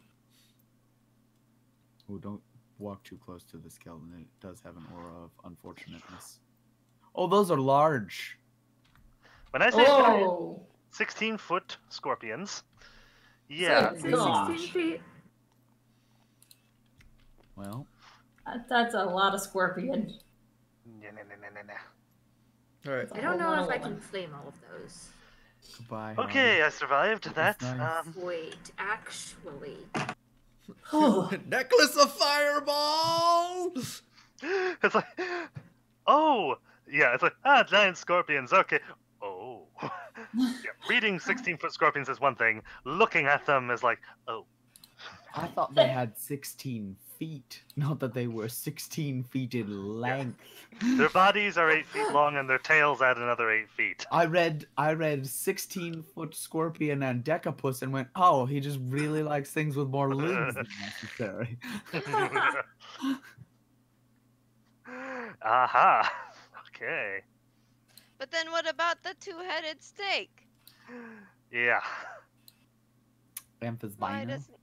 Mm-hmm. Yeah. What about it? More heads than necessary, true. Yeah, just excess appendages. Oh yeah. Music. So, Assuming that they okay, have you them. sent your friend, the flaming skeleton, in there.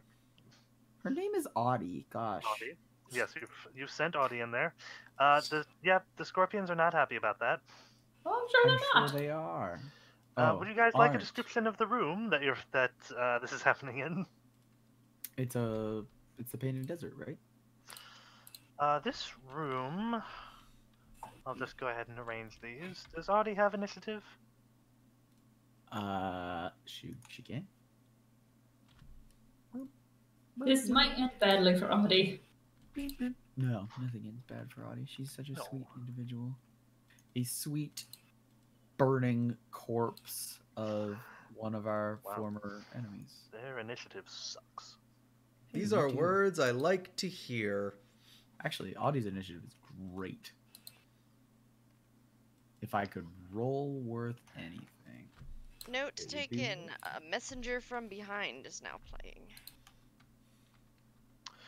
So this room, Copy. Oh, purple. Yeah, okay, yeah. Purple desert shrubs and a small oasis adorn this sandy valley, which is bordered on all sides by impossibly tall barriers of solid sand. The crimson Please. sky. The crimson sky above shows the sun at its highest point, and the valley's intense heat creates a rippling haze in the distance. Running from north to south, a large dune makes up the floor of the valley, sloping gradually downward toward a narrow passage through the eastern wall.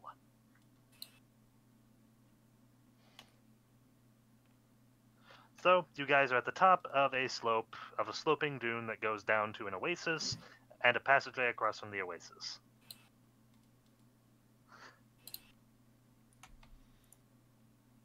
Okay. Actually, they would, yeah. I should probably roll for initiative. Actually, they Quite. probably would be. Probably. Shall follow my Oh. turn. Yeah, go ahead and roll for initiative. This might not last very long, given what you guys were thinking of doing, but I on the other hand, if things appear to be going well, you might just finish it up here. That's the I'm 13 using- plus Oh. 4 is... If things go bad, you may just die here. There's always a chance of all these things happening. Is a 17. You know, What is my initiative? I'm using Frode's token. Well, for that was advantages disappointing. Oh, because I forgot my bonus. Oh, 1. Okay. there are bonuses. I got Oh, no. exactly. To be high. Miracles. That was almost Oh, a wait. 20. Guys, I also have bear. 20. Oh yeah, you also have bear. Yeah. Why? there. Hi, cat. Why? Bugbear, get him. There we Sick go. him, boy. Girl, it. You? Sick him, you non-gender specific giant insectoid. Is the bear big or medium? Is it like large or medium? I think they're large. They're large There may not creatures. be enough room. Oh, that would be a terrifying one. There's Why enough do we have to be room. They can non-gender specific about squeeze. the animals? So Audie does the Emperor's New Groove. Boom, baby. Cool. Okay, so during our Zoom meeting for church this morning, this is related. There was one person who was sitting at their table, and in the background was an arch that was shaped like half a circle, you know, Right? Yeah. behind her head. So it looked like the Emperor's crown. That's pretty great. Yeah, I had a hard time not pointing that out to Luke. Same way that I had a hard time not suggesting that we play signs one day. What? That you, Ooh. You roboed out there for a second. Oh, the same way that I had a hard time not suggesting that we play signs over the call one day. oh boy. Okay. Audie. So who gets to go Fireball! first? Sumiko gets to go Okay. first. That's excellent. Yes. Let me figure out which of the... Oh, yeah. I want to... Well, I think the fireball only targets one creature. No. No? Okay. good, Fireball because- is AoE. Good. Yeah. Because I have a very brief description of it here, and I'm like, I messed up. So yeah, let me start with that. So this will Do be your your third. thing. Is this your final fireball? Final fireball. This will be your third one. So 5d6 of damage plus 1 die from my bloodline equaling 5d6 of damage. So, do I need to roll anything to hit, or is that automatic? I feel like that should be automatic. So you I throw it believe it's in, and they make a reflex save. Yeah. Nope, that's not the Where Discord. are you throwing it to? Do I know how widespread this can go? 20-foot radius. Here, let me get you the template for that so that you can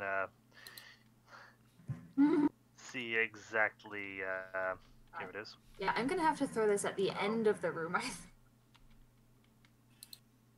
20 feet? Like one away from the end of the room. Here's the 20-foot radius. Wait, no. Mm-hmm. The spider's eyeballs.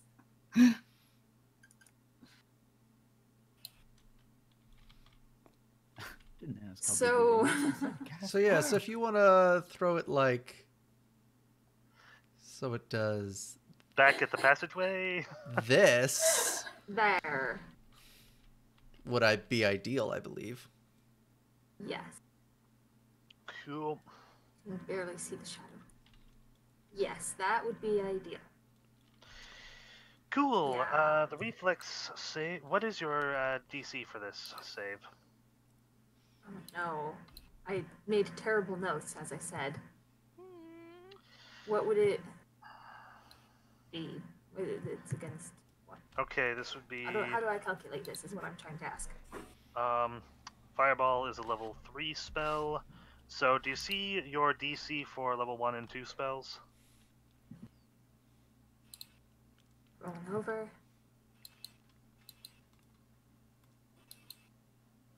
We'll just add 1.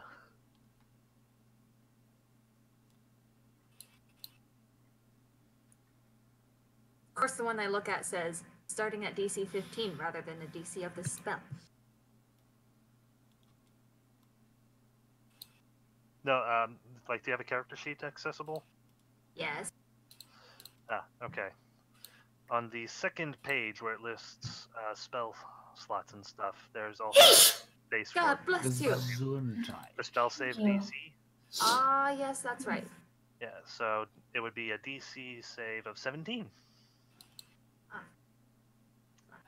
Well, they're large, so that's good news, as they usually have bad Yeah. reflex saves. Yep. Their reflex. Ooh. Yeah. All right, so let's go. Shall I roll damage? Also, well, which fireball is that? Because the different fireball necklaces have different damage amounts. She's throwing her 5d6 one. She's throwing the last fireball that she didn't use. Oh, okay. I made So note of. she has the. This is going to do some damage then. Okay, Yes. good news. They all failed. Oh! Wonderful. Oh.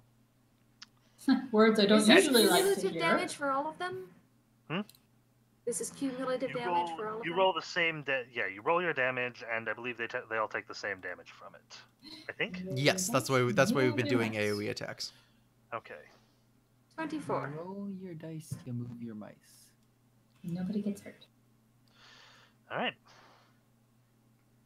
So let me know how much you got, and I will apply it to all of the scorpions. Yeah. Spell if I type this out right. See? I think so. No. Meanwhile, it'll be Pablo's turn next, followed by Magdalena. Cool. So.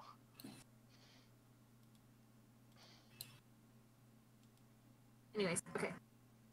So, yeah, I guess I used one action to move over. Mhm. Was it one or action, 2 actions to throw it, since it was an It would item? be- It's around your neck,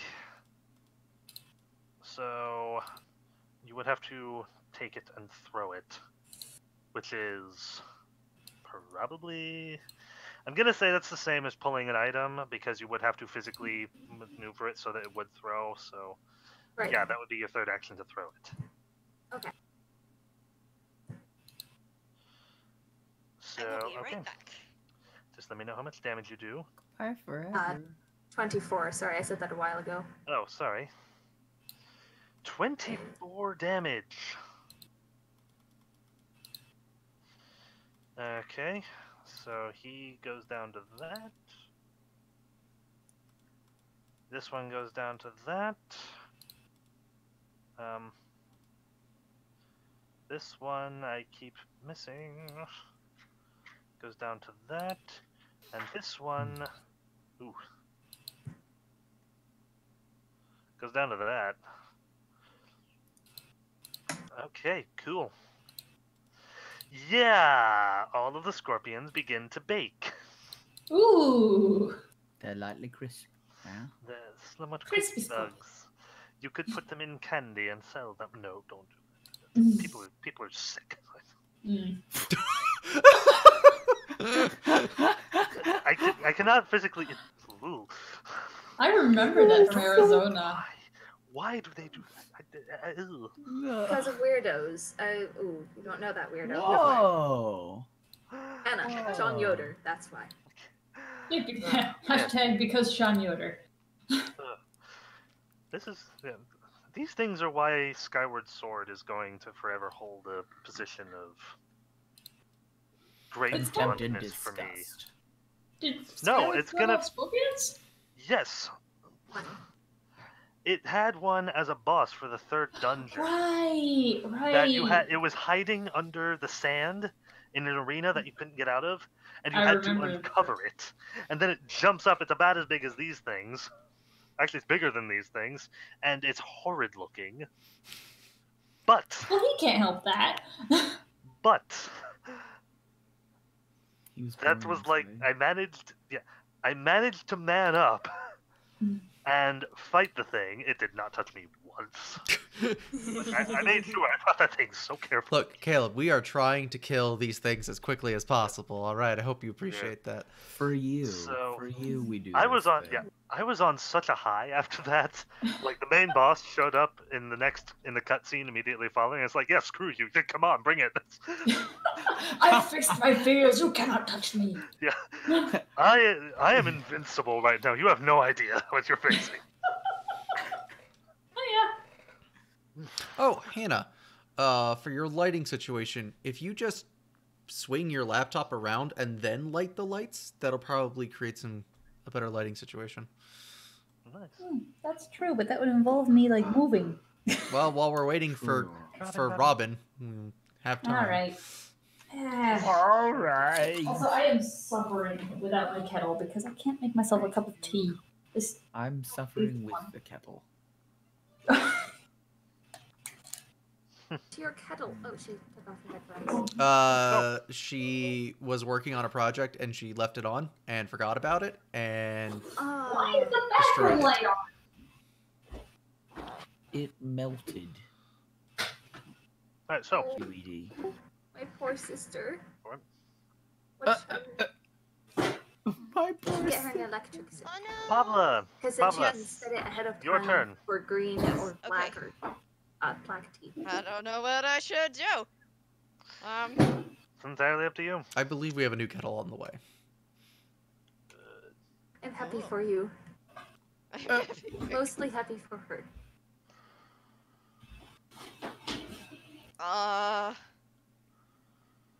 Please Do ignore they- the sounds of me making sure that these pizza rolls are no longer magma. But yeah, are we able to deal with them, or should I just? They've been they've been crispified. It's up to you. They are delicious. Are you Think gonna wait another for one of these orders? necklaces. Does you want to move in? I mean, Maybe delaying. at your desert lobsters. Delaying is an option. Yeah. Yeah, I'll delay, I guess. Because I'm not You wanna- sure what would be the smartest thing to do. I don't think walking into a room of 4 large scorpions is the best move. So I Oh, think... come on, Murder You could House. take a You prepared got action. this. What? You could take a prepared action to follow in after somebody if they go into the room. Yeah, I'll do that. Cool. A specific somebody or just anyone? Just anyone. Cool. Magdalena, what are you doing? Cast daze at them. Oh no, they're vermin, so they're immune or something stupid. They're yeah. yeah. Just think of a spell in the enchantment school and then forget about it because it's basically in the relegated to center. humans.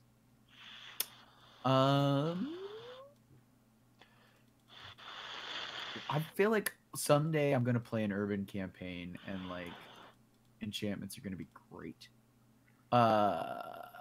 And then it's gonna be the GM using them because none of us thought of it. I think I'll probably just chunk Frode out there. That sounds like a not bad thing. Good plan. Good plan. Or at least my Pokeball. Yeah, we'll proxy up this fight. It's basically what it amounts to.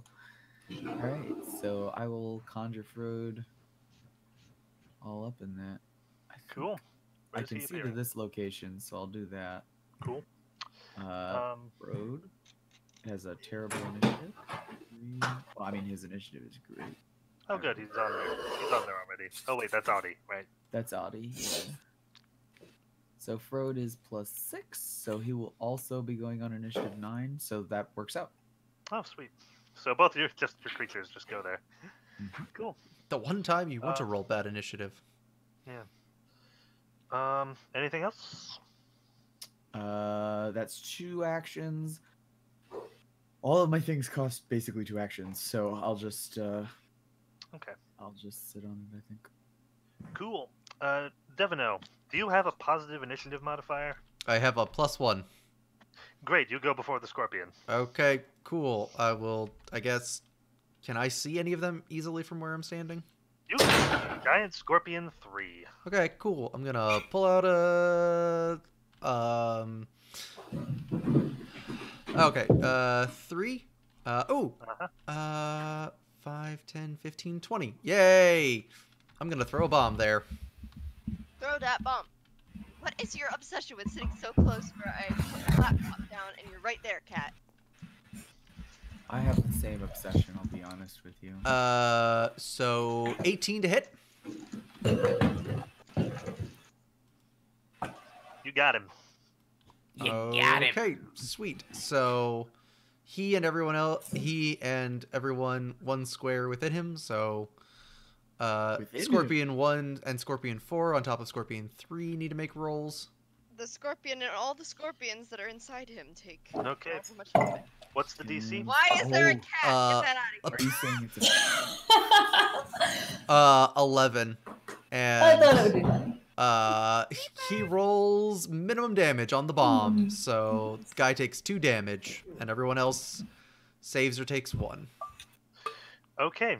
The first guy does not get a reflex save. Okay. It doesn't matter. The other 2, yeah, they saved. So that's 2 damage to the one and 1 damage to the other 2. Yes. Okay. I am sorry to have bothered you for so little damage. It's okay. I just realized the reflex save was very pointless. They're taking 1 damage regardless. Yes. I think someone's making tuna fish. It's like, you either take half of 2 or just 1 damage. Okay, now it's time for Giant Scorpion number 1. Bring it on. Giant Scorpion number 1 can reach Audi. Yes. So it starts its turn adjacent to Audie. Giant Scorpion number 1 is 2 squares away because it has reach. 2 squares away. Okay. So it is going to make all of its attacks. Okay. All of the attacks. Yep. Okay, so make me 3 deflect checks. Okay.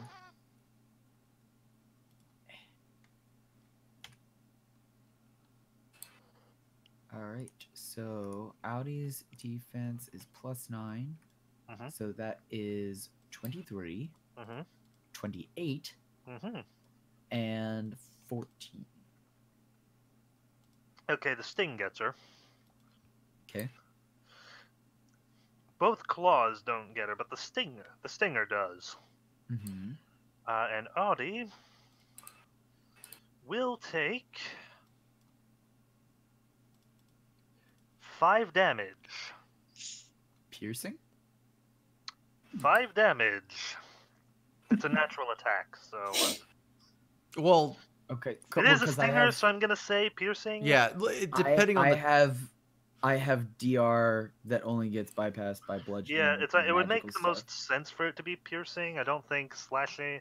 Yeah, scorpions can't slash. You can make an argument for bludgeoning, but it's If I mean, were it the is big. claws, Yeah, I think it's with the piercing. claws, I would be like, Yeah. bludgeoning makes sense. well, it's like But- they're so big that the weight of it, you could argue, is doing just like this weight of a hefty thing hitting it. But no, I'm gonna say piercing. What I'm saying is there could be an argument there, but I He's do not think making right. that argument. If you want to make the argument, I can mark the damage. Otherwise, she just soaks it. Mm-hmm. All right. Because I rolled well for deflect checks. What are your creature's initiative modifiers? +7 and plus something. +7 and +6. Cool. They Audi both goes go first. before the scorpion. Okay. I need Audi to go first because people who start their turn adjacent to her take damage. Okay. So she's gonna move up, Mm-hmm. and she has the masterwork punching daggers, which just give her a little bit of a bonus when she do the attacks. Since I have to move, I can't do the both attacks at the base bonus because I think it takes all 3 actions to do that. So Okay. she is going to roll for attacks on the scorpion. That is this one, directly in front of her from. entering Okay. Which one? This one. Directly in front. Cool. Yeah. Number 3. So she rolls 2 8s, which I think will both miss because her attack is abysmally low. So 13 and a 9. Yeah, neither of those hit. So that's her. And then Frode will go.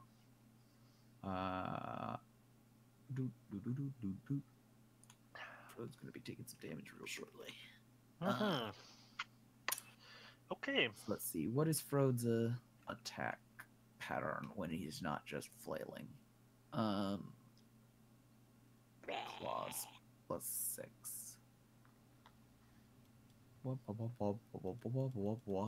Okay. Alright, so he gets a +6 modifier. And then that's much better.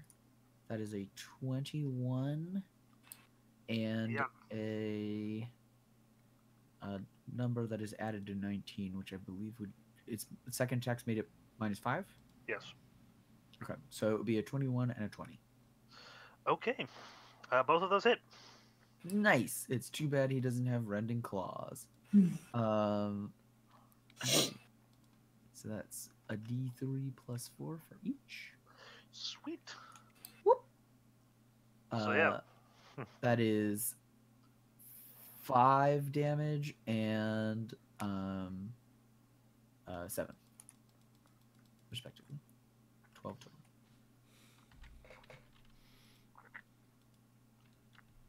Cool. So where Audie could not connect, Frode is just starting to go to town on this thing. Yeah. She doesn't have the interpersonal skills where Frode Yeah. does. Could be because you've had she- Frode for longer, or No, she is a very heated individual, brought back from the throes of a horrific death. Frode is literally a projection of inner turmoil on the universe. that explains the damage it just did. Audi hurts people just by being around them. Frode unleashes anger. Oh, Cool. I forgot. I was going to move forward with my other action. Cool. Oh, sorry. I forgot a thing. I mean, technically, I had one more action. I could have thrown another bomb, but I don't want 2. Okay. Sorry, I skipped over all that. I It's fine. apologize. I'll say I also pulled out my sword. There we go. Cool. Giant Scorpion 4 is gonna go. Good for him. Joe, call a coin. Joel? 4. Heads. 4 starts its turn adjacent to Audi. Uh-huh. So she has an fiery aura. Creatures who start their turn adjacent to the burning skeleton take 1d6 points of fire damage. Okay, great. Roll me damage. Wow! 3 points of fire damage. Damage is I keep damage. expecting the auras to be static like in 4th edition. Alright. Make me 3 deflect checks for Audie. Okay. This may be where my burning skeleton dies. She's got really good AC. It might not She be. does. Also That is a DR. 2. So I got the first one's an 11. The second one is a 25. Okay, better. And the third one is a 21. Cool. Alright, so... it gets her with one of its... It does get her with one of its claws. 4... That might be against the law. 5 damage. 5 That damage. is bludgeoning. Yeah. Because I know how pincers work. And then it gets a free grapple check. Mm-hmm. What is 18 plus whatever its CMD is? Oh my! Is Audie's CMD higher than 30? Well, yeah. I mean, Oh, okay, good. Isn't every player's CMD higher than 30? I did all my math correctly. It's a 13. Okay, so Audie is now grappled in the Scorpion's claw. The other two attacks still don't hit, even with the negatives from that. Just hold on. And No. Just Audie what- also. Whoop, go ahead. Grappling, I'll just look it up. It probably comes with a bunch of negatives for her when she's defending against the next guy. It does. There's a card. There, you do have a card for it. It's one of the conditions in right. there. That's right. If you want a shortcut for that. But more importantly, this thing also has the constrict ability, so it squeezes Audie, and a couple of bones dislodge as she takes 6 more damage. Ooh, that procs on the first turn that it grapples? It shouldn't. Constrict requires a turn. Constrict? Hold on. Unless I thought it required another action. A creature with this special attack can crush an opponent, dealing bludgeoning damage when it makes a successful grapple check. Okay. Oh, okay. What you're thinking of is Swallow. Uh, Swallow or consume, it has to already be grappled, and then you can roll to deal additional damage with another successful grapple check. That's what the Gibbering Mouther was trying to do to you, Joel. oh. Yeah. Constrict is a bit different. Okay. Disappointed. Ooh, a -4 dex penalty. I don't like it. Take it away. -2 penalty on all attack rolls. Mm-hmm. Oof. She already can attack. Okay. Well, she just Okay. near people, so whatever. But good news. Shing, it's your turn. Machine gun.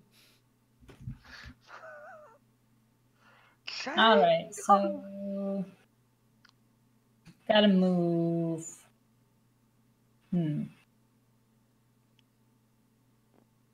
Would I even be able to see in? I don't think I can. This is way too crowded. You can see Giant Scorpion 3. All right, then I'll shoot at Giant Scorpion 3. Make the rolls. I can get over here quick enough. All right, first attack. What's my bonus again? Yeah, I'm at 10. Yes, I am. 13 and 21. Second one hits. For 6 points of damage. And second attack hits 16. That'll hit. Okay. It's 7 points of damage. Cool. Final attack, 11. Miss. All right, that's it. All right, cool. As your arrows hit it, you do notice that it reacts in pain and it's starting to scamper a little bit more actively. You've heard it. Mm. Now, I feel hurt on its behalf. 2, 1, 2, then 3. Cool. Sumiko, get ready to go. Get ready This to one is going to start coming up this way. Number 3 here does start next to Audi. So Yay! takes damage. Yay! Ooh. I'm amazing at this game. That's 1 point of damage.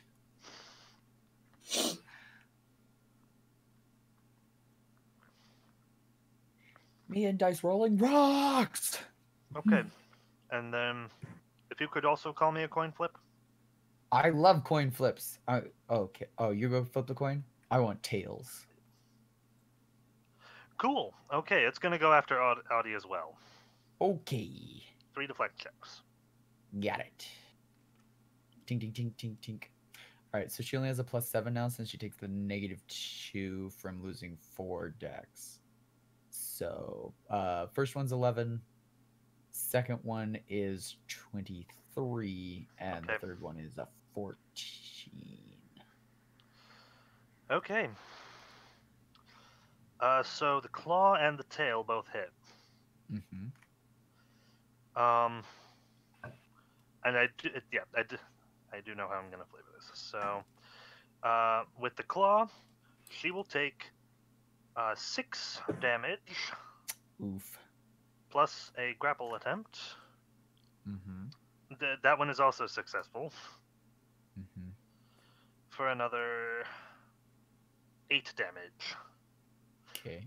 So basically, what has happened is both scorpions have grabbed Audie and are fighting over her. Mm-hmm. Yes, fight over the thing on fire. Mm-hmm.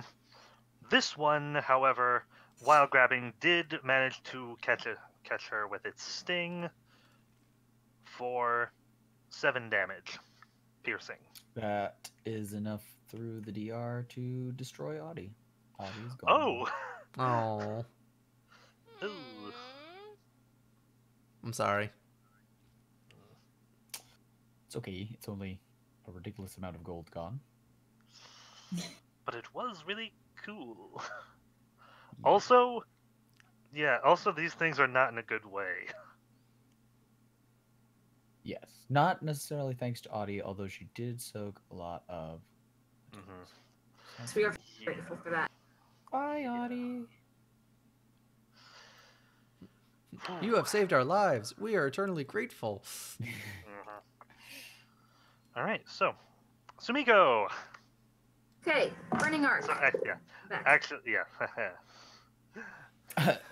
I'm gonna say what happens is the tail hits at one of the bone joints that's like in her spine, in her spinal column, and it hits it at just enough point that the tail kind of separates it, and both of the claws just immediately pull back, separating Audie in half. But rather than being treated to broiled bones, rather they do disintegrate in their claws. So now they are left with nothing but ash to feast upon. Maybe Sucks we to should be resurrect- you. Maybe we should resurrect one of these. Ooh, I like that idea. Burning scorpion corpse.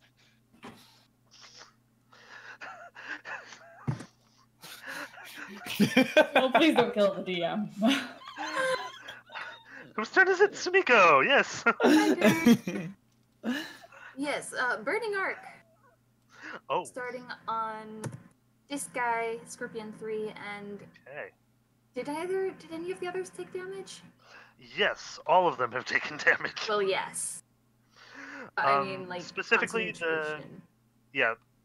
specifically number 4 and number 3 have taken hits. Number 3 is especially Is worse off. beaten up. Yeah. So yeah, it's going to start on Scorpion 3 and leap to Scorpion 4. Okay, cool. I did not read as much as I thought I should. I realize Okay. now. So I'll just type that in real quick. Reflex half. Okay, thank you. Mhm. And that's a level what spell? 2. 2, so this will be DC 16. So, The first one? first one, No. there is 16 No. damage. Okay, ow. He does not save for the half damage. Come on. No. Okay, fine. Okay. That one too. Um, And the... Yes? huh. 16 damage. This thing sort of collapses. Several of its legs are buckling under it. It stays more or less upright, but this thing is. On the verge of death. It's on its last legs. Oh. So, I'm not okay with it, guys. the second one takes how much damage? The second one is taking... I rolled 6 damage for it. 6 damage, okay. The I only second get 3 one dice for is blasted with the hit, but is much more fine than the other one. Undoubtedly. Not happy. Me too. I mean, Yeah. would you be? What would you like to do next? Oh, I'm happy. I'm actually going to move out of the way so that Xing can Sweet. get a bit of a better shot. Cool. All right. 'Cause- Give her a turn. Yeah. Pavla, Yeah. what would you like to do? Uh, Prepared action to run in if anyone else does. Cool. yeah. Magdalena. We need to get you a ranged option. I thought she had She had a bow for one roll.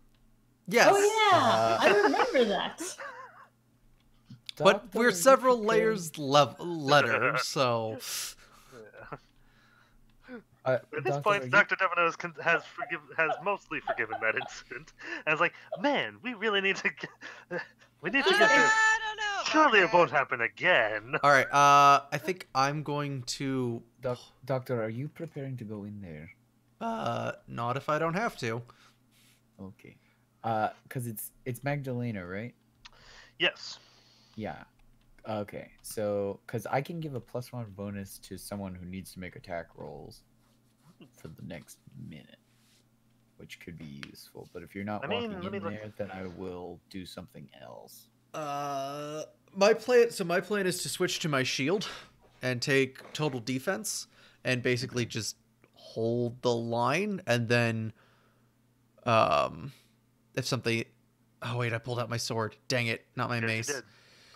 Yeah. I could throw in a bomb and then still take total defense. Cool. All right. Okay. That's So a you are going to be making attack rolls. If so- something comes up close enough for me to attack, Actually, the person who makes the most attack rolls is the one I would want to hit. So I would want to hit Jing, Shink. yeah. I may Yeah. actually drop my sword and switch to my shield and just to get as much defense as possible. So Okay, so can Shing shoot from where she is and reliably hit things? she can hit Scorpion 3. She Uh-huh. can also kind of around the corner see Giant Scorpion 2. It's just got Can It's a bit of a can hard shot, but can Aaron take a prepared action to as soon as she prepared walks? actions in this system mean that I have to use only a single action. yes, you can do that. Prepared Right, actions but- in this system, but I all think, of- are The, very specifically, the rules say that you can use you can prepare an action that takes one action. It costs Oh. the action to prepare it, and then it costs your reaction. So I can't use any of my standard action stuff that would cost 2 actions as like my spell stuff. Like I can't, like I literally can't prepare spells in this. okay. So No, you know what? No, that's dumb. You can do that. Because if You can do that for if we're this. doing That's- that, I'll stand still and I'll prepare to use my enchantment ability from my artifacts, the inspiring presence, and it would give Xing +1 bonus on attacks for the next minute. Yeah, this isn't a situation like you are waiting outside a door and you like chant most of it or something for when they come through the door. This is like you are watching Jing come and you are timing a thing where you can just go. Yeah. Yeah, you have an idea So- of when she's moving, where she's moving, how she's moving. That's completely different. If in that case, then I will prep my action to. Translation. That's not going to translate. Yeah, you might not be able to prepare in all situations, but this one definitely. Okay. Because that's. I'm cool with that. I don't know if like deferring my turn until Xing would work because I don't know how that works in this. Actually, yes, it would. You can delay your turn until Shing moves. Okay, so that Your just initiative moves would me move to down her initiative. Right. So I'll just move my initiative to her, Okay. and then if that works, then just I'll let her go first, and then I will. Well, no, because if she goes first, then it doesn't work because she would attack without the inspired. Yeah. Yeah, Okay. so We'll just do the yeah. Like I said, this is a situation where you could time a spell. Okay. All right. If it's cool, then I'll just do that. Okay. Cool. When she moves adjacent, I will touch her with inspiring presence. Yeah, like if you want it to be mechanical, you can make a wisdom check to know to like time it properly. Like, okay, she'll step forward. I'm guessing probably around now, but I'm willing to just let you have that. Okay, because it still takes my reaction, I think. Yeah. Not that I would use it for anything else. But... Okay, cool. So moving on. It is now Dr. Devino's turn. cool. I will drop my sword and pull out my shield. Cool. And take total defense. Cool. Giant Scorpion number 1. That would be this one. Yeah. It is. Yeah, It is actually within range of Frode. Hey everybody, I'm Frode. Yeah, so make me 3 deflect checks for Frode. Super. Okay, I want to click and drag. Why is it not working? Boop. All right, Frode, what is your? That one of those is a 1. Frode. 16 AC, so +6. So 16, 22, and a nat 1. Okay. A tie goes to who? Attacker or defender? Attacker. It's meter beat. Attacker. It's meter beat. Cool. So the nat 1 was the last one? Yes. Okay, roll to confirm that potential. What, does Frode take critical hits? He's undead. Undead? I think undead still take crits. Okay. Let's see. Undead template. 2d20. Dead traits.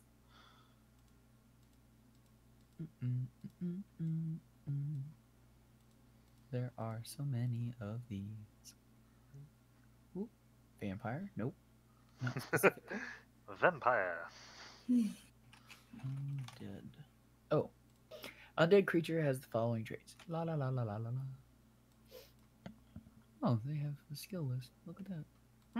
No con score. Dark vision, immunity to all mind affecting effects, immunity to death effects, disease, paralysis, poison, sleep effects, and stunning. Not subject to non-lethal damage, energy drain, immune to damage to its physical ability scores. Cannot heal on its own. Unless it has fast healing. Immunity to any effect that requires a fortitude save. Not at risk of death from massive damage, but immediately destroyed when reduced to 0 hit points. You can't raise dead on it or reincarnate it. It's usually one of the first ones mentioned, so... They don't eat, breathe, or sleep. It doesn't say anything about it. Yeah, it doesn't Okay. say anything about it. Okay, so... does an 8... It does hit with one of its claws. Does an 18 beat his CMD? Should. I can't imagine his CMD's that high. Where do I have it written? His CMD is a 15. Okay, so yeah, he'll take 17 damage. And then for the crit hit, my roll to confirm was an 18. 18. What was the first damage? Did you say 17? 17. Okay. I don't like these things. So that was a normal hit. Well, it was a hit plus... It was the hit plus the grab plus the constrict. Oh yeah, sure, yeah. Yeah. So it was a normal hit. Just that. Yeah, it was a normal. Okay, it was a normal hit. Yeah, that's fair. They haven't once missed their constrict. Not once. Yeah, and then for its tail, it does no damage because Fro's a skeleton. But he's nearly destroyed by one claw grabbing him. Good lord. As would I be. Uh-huh. Yeah. Yeah, Caleb, you really could have chosen different ones if was- you were so uncomfortable with scorpions. You said that was your last fireball? So, Here's another one. it's Frode's turn. Okay, this is the last time I will see him alive in this iteration of Frode. So let's just do both claw attacks at full base bonus. Okay. I wish I could roll.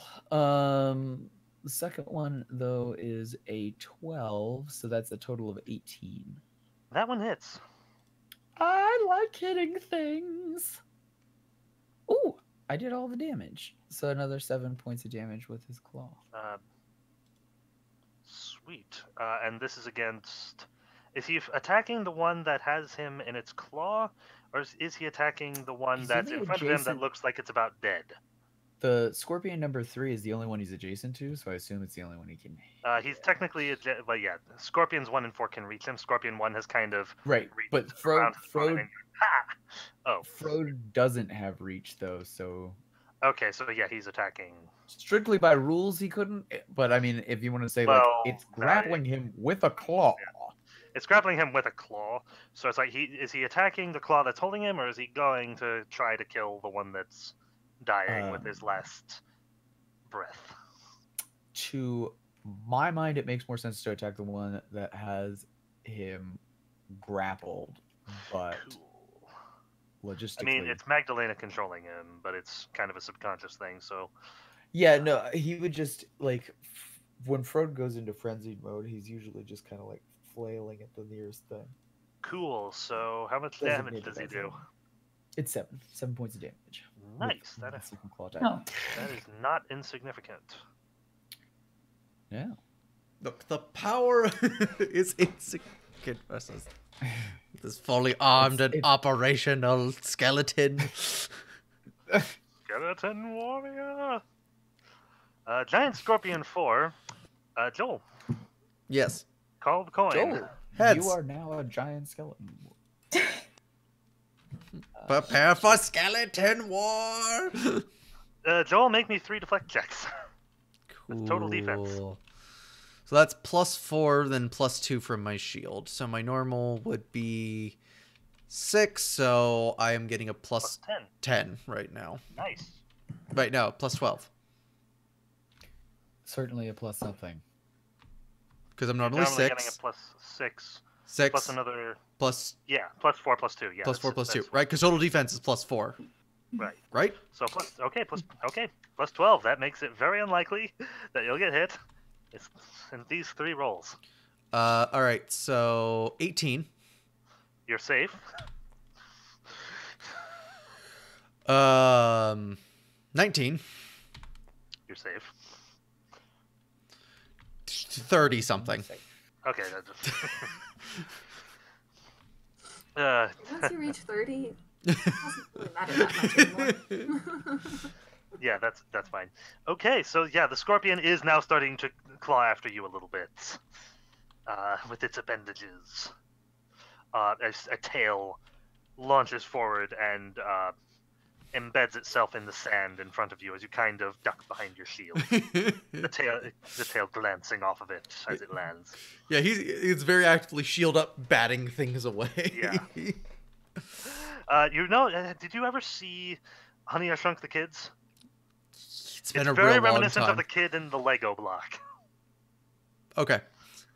Yeah. I have surprisingly seen Honey, We Shrunk Ourselves more times than Honey, I Shrunk Yeah. the Kids. There's a scene where a scorpion attacks them. Yep, I forgot about that. Yeah, it's horrifying. It is. You know what's not horrifying? The scorpion from fairy tale theaters, the Princess Frog. Cool. Or the I think frog. You're correct. That scorpion. Okay, was I not think it's very time for terrifying. Jing to go machine gun on something. No. Haley, well, thank you for letting me know it's in there. Or is it my If turn? it helps, it's pathetic. Oh, no. It is. No, it is. Yeah, that was its turn. It is now Shing's turn. Step forward and machine gun them and get cast on and stuff. Yep. Step forward into Magdalena's spell as she presents. You get +1 to all your attacks now. Yeah. Please. So All what right. are you doing? Which there are a lot of them. So what are you going to do? You shoot them. I'd probably shoot with the scorpion that has a hold of Frode. Cool. That would be Scorpion 1. Really? Wow. Yeah. Okay. They have reach. He's just really reach. He's like right in between the other two. Yeah. So Point It out means that- that Scorpion 3 is very near dead. Scorpion 3 is near dead, but Scorpion 1 has... Yeah, Scorpion 3 is, like, crumbling. Scorpion 1 is, like... does have Frode in its claws, and all of them have taken damage. All right. So with the bonus, 19 and 16. Both of those hit. For 6 and 9 damage. 15 damage. To Scorpion 1. Yes, indeed. This one is also hurt by your arrows. Hey. It is not looking like it's having fun. All right. Attack again. Okay. Having a good time. Oh, that's a 10. No. And final shot. 17. That'll hit. Nice. How much does that do? For 6 damage. Cool. Okay. So both of them are not looking in a good way. Next, it'll be these two. 2 and then 3. So number 2 here is still skittering about. He is kind of maintaining position there. Scorpion 3 is actually...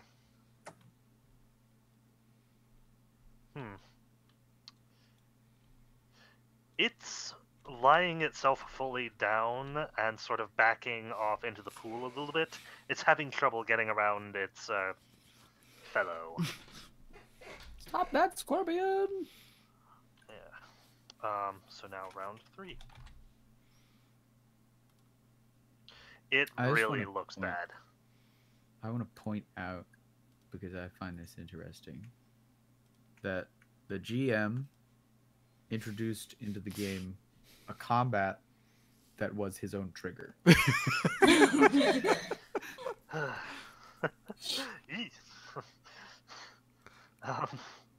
Like, Okay, but that- literally, it's when we Nico's went turn. through things that you should not put in a game, this was the number one thing, and in fact, the only thing I can remember on Caleb's list. I have a question. Yeah? Oh, I moved away before I caught the number. Technically, from where I stand, I can see Giant Scorpion 2. Yeah. What would be the penalty for targeting it? Because it's still very covered. from where I It depends on what you're doing at it. What are you doing at it? Well, I am considering doing Burning Arc again. There's no penalty for that. Penalties are for ranged attacks, not for reflex save. Wonderful. So I'm gonna target that one with Burning Arc for the first hit, and Scorpion 3, was it? That's almost dead? Yeah. For the second. Cool. Scorpion 3 fails its save. Scorpion 1 does not. Oh, okay, so it takes half. Oh yeah, that. While I'm thinking of it, just for future reference, I missed this before, but Burning Arc's second attack, the DC is in fact 2 lower. It still doesn't get it. Yeah, it doesn't Neither make did the other one. difference this time, but it didn't on the last one either. They are ambidextrous, if you will. 25. Okay, so this guy will take 12 damage. To 12? Yeah. Yes, Yeah, ow. They can attack you with both Annas. And now the one that Scorpion 3, oopsie, takes 5. He's dead. You have burned him to a crisp even as he tries to back into the water. One down. Guys, I have poison immunity now. I can try and harvest venom from them. Yes. Well, it's No. It's not going to be useful for defeating the things that can crush you to death. No. I can't poison myself. That's the important thing. No, I'm pretty sure I have a bonus against poison too. But I think. Imagine having a giant scorpion poisoned rapier pop up. Whoa. This stuff is pretty good as well, so. Poison resistance. I get a +2 saving throw against poison, against all poison, poison use. I'm trained in poison, and I cannot accidentally poison myself, which I believe we previously said counted also when I'm harvesting poisons. Yeah. Important thing, I get a +2 against their poison if they hit me with it. Yes. I've thrown so much weird stuff into my body, guys. I've spent the last 3 years building up an immunity to The IoT data. Okay then, that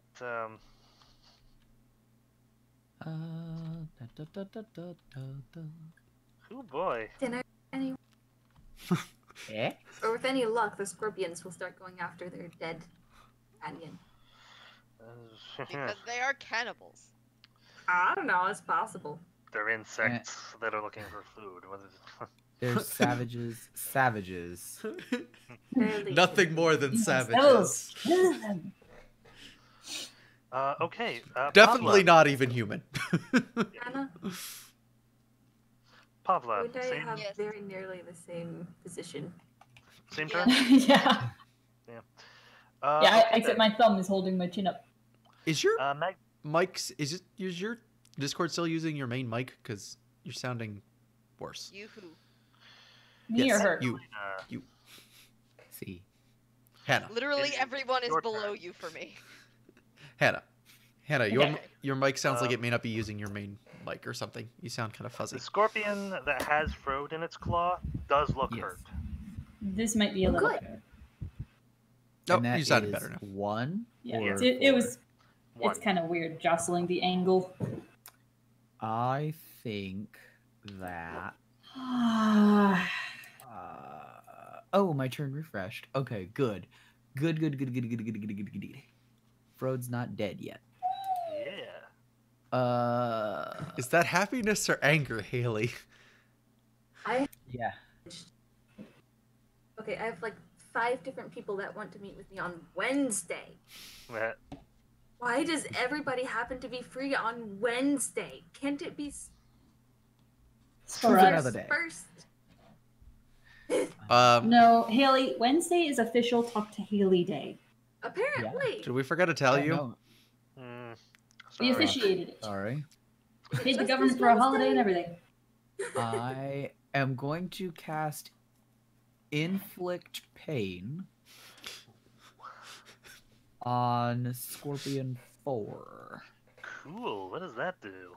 I telepathically rack the target's mind and body with agonizing pain that imposes a -4 penalty on attack rolls, skill checks, and ability checks. A successful will save reduces the duration to 1 round. What's the DC? It is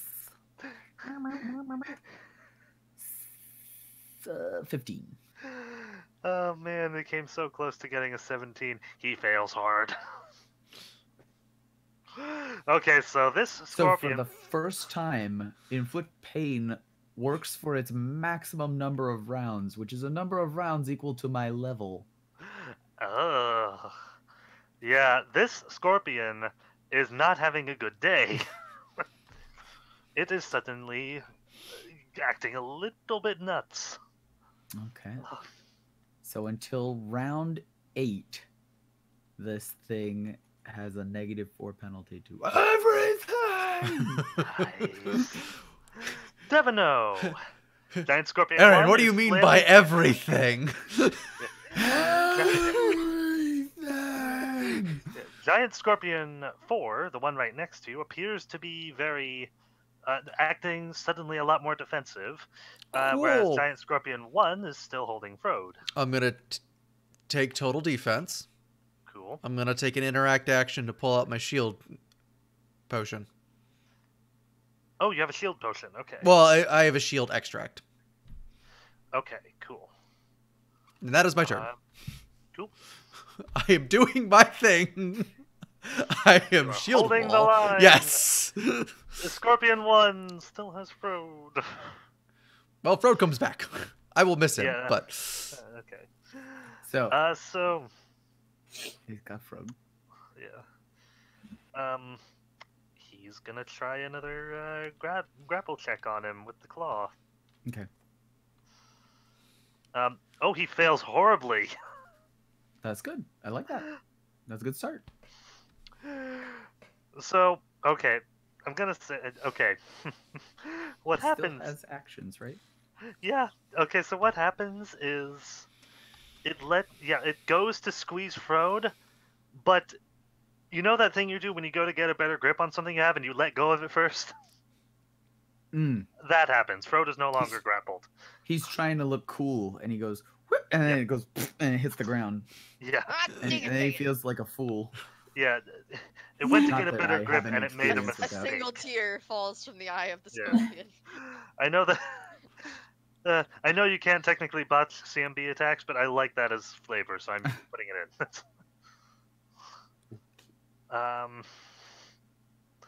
So now it's going to attempt to attack Frode with its claws more.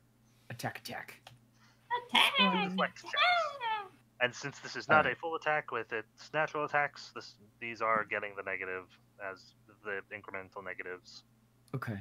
And I'm not grappled by any of them right now? No, it dropped you. Okay. So then the first one is a 24. The That you're second safe. one is a 17. You're safe. Okay. Frode's alive! Okay. And it's his turn. Oh, it's Frode. Hey everybody, I'm Frode. Go move here. And then Scorpion 1 is the one that had grabbed him before. Yes. So he'll go for 1. Cool. I make 2 attacks. I can't do them with the multi-attack thing, so they will be incrementally worse. Okay. So the second one's at a -5. Got it. Yeah, so first one that's +6, so 15. And the second one is also a 15. Ooh. No. Okay. Both miss. Rough. And pass turn. Okay. Cool. So it is now number 4's turn. Scorpion's turn. That is this one. It has a closer target than Dr. Devino now, Yes. by a hair. Or wall. No, I've been. No, I flipped for it last time, so let's flip for it again. Called coin? heads. Tails. Well, Okay, it goes after Frode. Haha! I've done it again. Yeah. So 3 deflect checks from Frode. 3 deflect checks. Spring. First one comes up 24. Second one is a crit. Oh. Sweet. And So the third one is a 17. okay, so he's safe.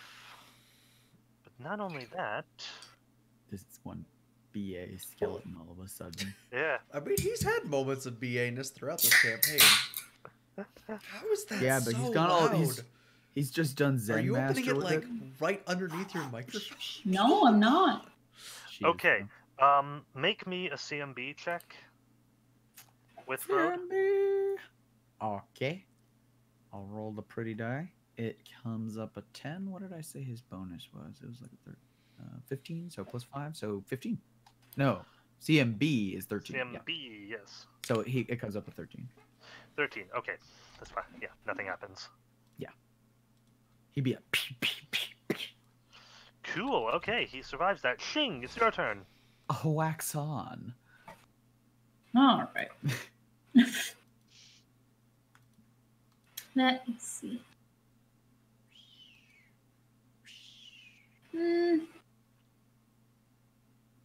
Do any of them look particularly...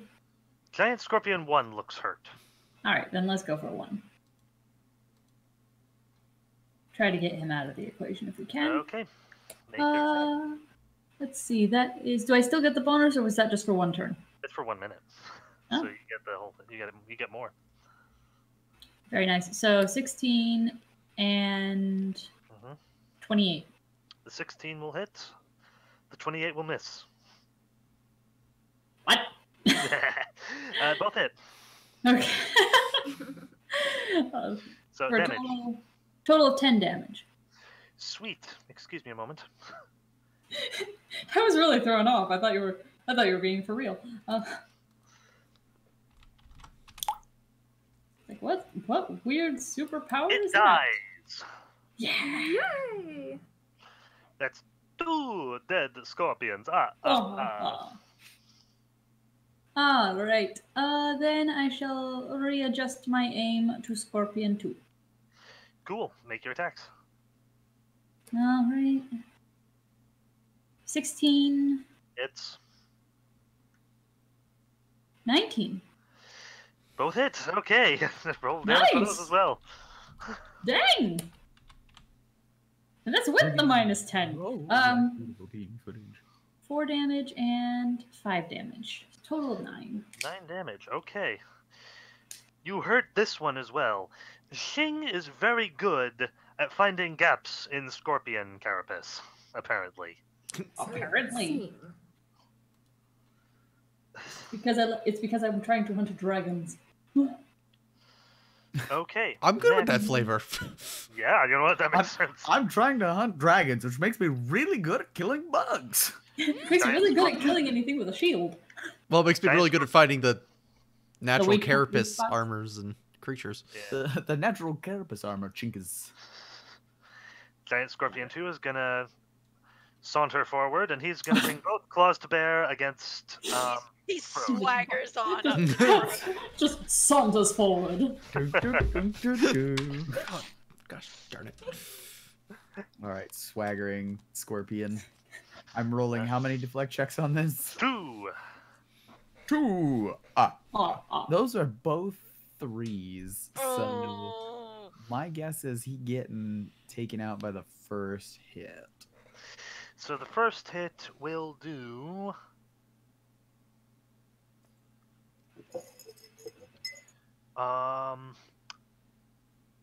Max 10 damage. Okay. As Frode goes to 0 HP and would be destroyed, Magdalena grabs her head.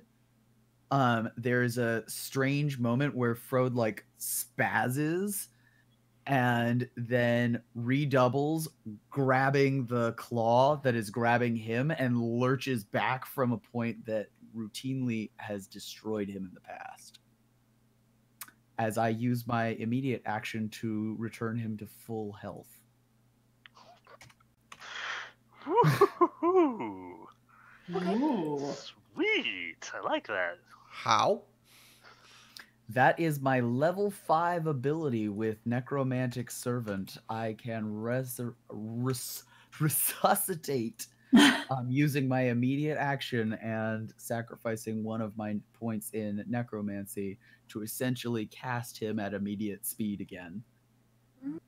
Sweet. Yeah, So, he's rad. It gets yeah. even cooler later on. So the claw gets around him and squeeze. It's even better because what was his defense total for the second one? The defense total for the second one is still only going to be a 9. Okay, so So we'll still basically, hit. so basically, the first claw would destroy that iteration of him, but he regenerates, and then the second attack hits him anyway. So is this just the same claw hitting him?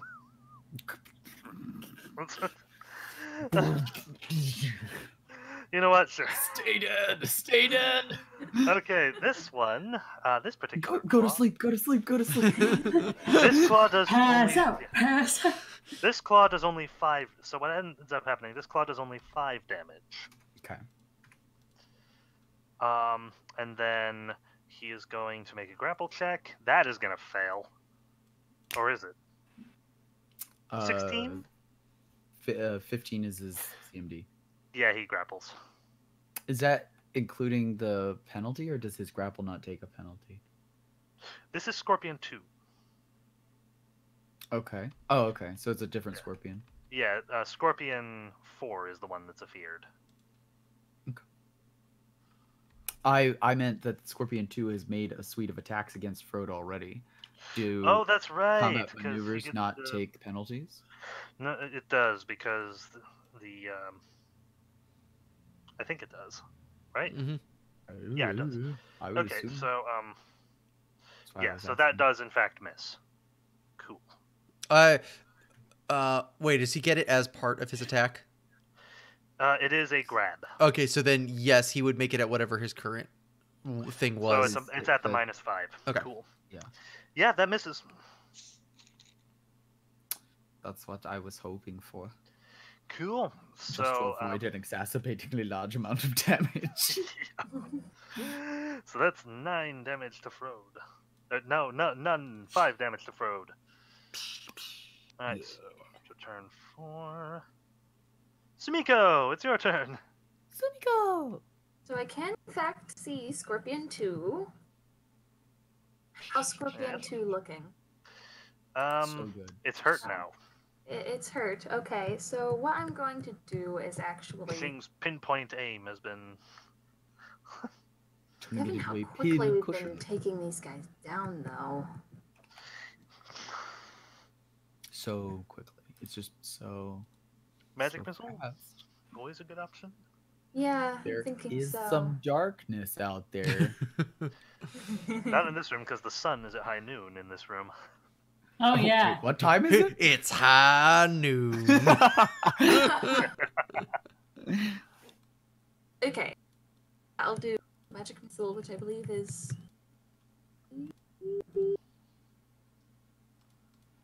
How many missiles do you have now?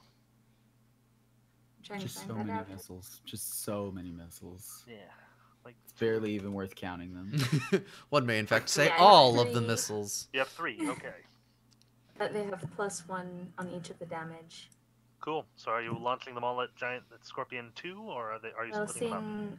seeing as how I can't really see, Okay, I that's yeah. fair. He's around the corner, so Yeah, so I wouldn't be sure. I wouldn't know if you were up here or up down here. okay. Haley, Roll So- damage. Kinda. Have Are rolled there- damage comes out too. Is 8 there plus some- 1 for each die equals 11. is there some nightly chirping going on outside? Ah, I was afraid you might be able to hear that. Only when you talk. Only when you talk. It's just I kept hearing it every once in a while. I'm like, why is it coming in and out? No, Haley just chirps on occasion. I have heard it. I believe you. Yep. So that particular scorpion has taken some punishment. Pavla, it's your turn. Ah. Same as last time. hanging. Got it. Yeah. Magdalena. Hi, I'm a person. Yeah, what would you like to do to these for these things? Oof. Frogs. There used to be 4-2 only with one. Like, Oh yeah, Pathfinder. Days grave words. I could use grave words on one of the dead scorpions. How about no? How about no? How hurt do they look? Particularly this one. Giant Scorpion 2 has fallen to Shing's patented Dragon shoot slaying for- arrows. aim at the chinks technique. Aim at the chinks. It looks actually hurt. Giant Scorpion 4 is Oh, no, wait. seems mostly okay. I'm misremembering rules. I thought for a second I was thinking that sleep worked based on hit dice, but that's 5th edition. Nope. I'm sorry. In this version, it's hit dice. In 5th edition, it's HP. It's the remaining. You roll, and based on the amount of HP that you hit, you put people to sleep. In this, it's just hit dice. It's hit dice, yeah. Yeah. So it just flat out won't work on anything with like over 4 hit dice. Which I can't say that these are for sure because there's no way to identify that other than to try to use sleep on them. But they're really big, and I mostly use it for goblins. So cool. Okay, I don't think there's a whole lot to do at this moment in time. Yeah, nope. I'm good where I am. Cool. Just pass. All right. In that case, it is now Dr. Devino's turn. Yay! I'm gonna take total defense. Cool. You using your shield thing, or are you gonna hold off on that? I'm good at this point. I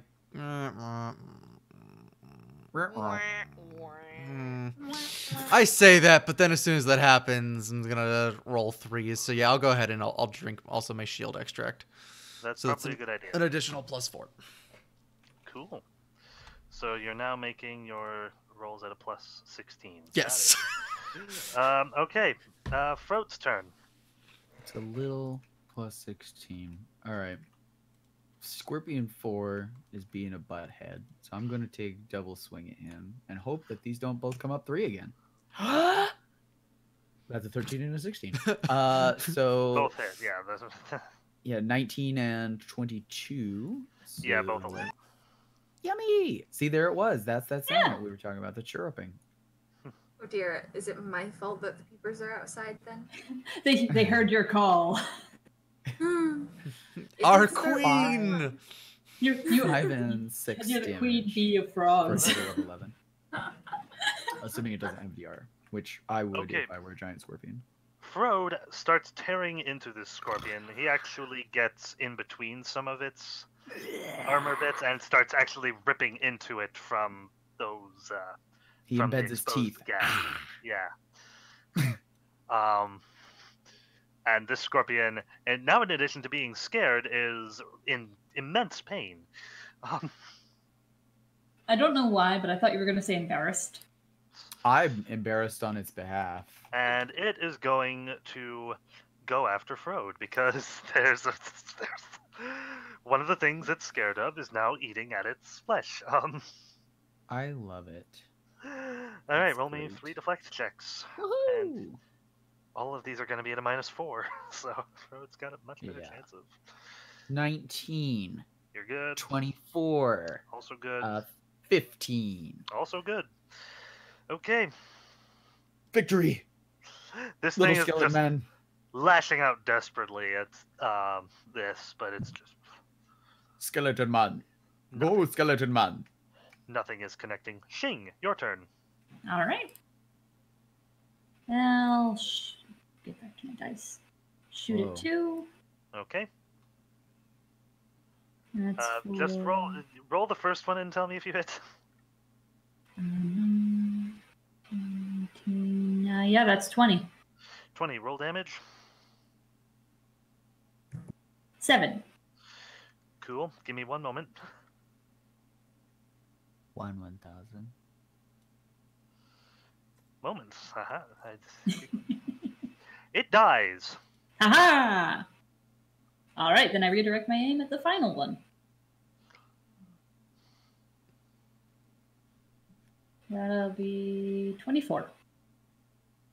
That'll hit. For 5 damage. Cool. Second shot. Well, second attack. 10. Oh, that's only 11. Yeah, that'll miss. And 14. What's the -4 to? It is to Everything. attack rolls, skill checks, and ability checks.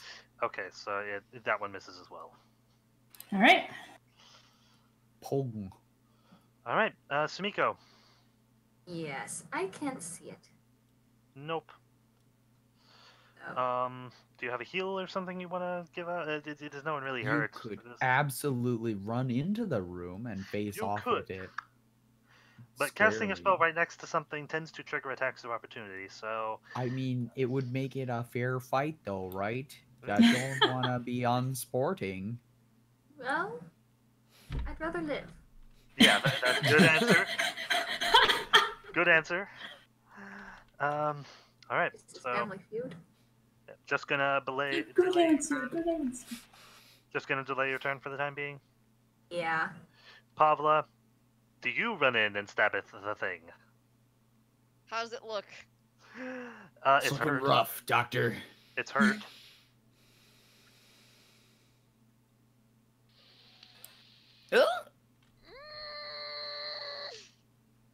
It's hurt and That- it's scared. That's either really good or really bad. War against the. I just Play it wait safe. at this point. Play it safe. Don't Yeah, disappoint. okay. Okay, that means Magdalena. Hey, everybody. Would you like to run in and bash this thing in the face? Yeah, absolutely. I have a great Okay. base attack bonus. It's gonna go well for me. No, I'll set it up. Cool. Dr. Devino, would you like to run in and stab at Nope. this thing in the face? Nope. Cool. Would Frode like to run and stab this thing? Yeah, absolutely. Okay. His stabbing Go for looks it. like teeth and claws. Tooths and claws. Nope, that is a Tooths bad. and claws. That is a bad roll on my part. They're both base attack bonus, but the highest is a 13, so it's not gonna. Yeah, not a that'll thing. miss. It's not a thing. It's Swing, its turn now. It is going to go after Frode again. Hey, everybody. I'm Frodo. I'm rolling on the dice. Hey, y'all. So that's 3 deflect checks. I'm a Zamble. Coming And out. then be prepared. Coming out Coming at strong ya. with a Lolo 23, Okay. 16, and another 23. Okay, you're fine. Shing. Good job. All Fred. right. Well done. You lived. All right. First attack. First attack. He who turns and runs away 16. Hits. Can fight the steal the- dragon another day. can 15. steal the treasure another day. Is that with the +1? That is with the +1. Okay, so the first one hits. Let out for 6 damage. Is Frode grappled right now? Dunno. No. Oh.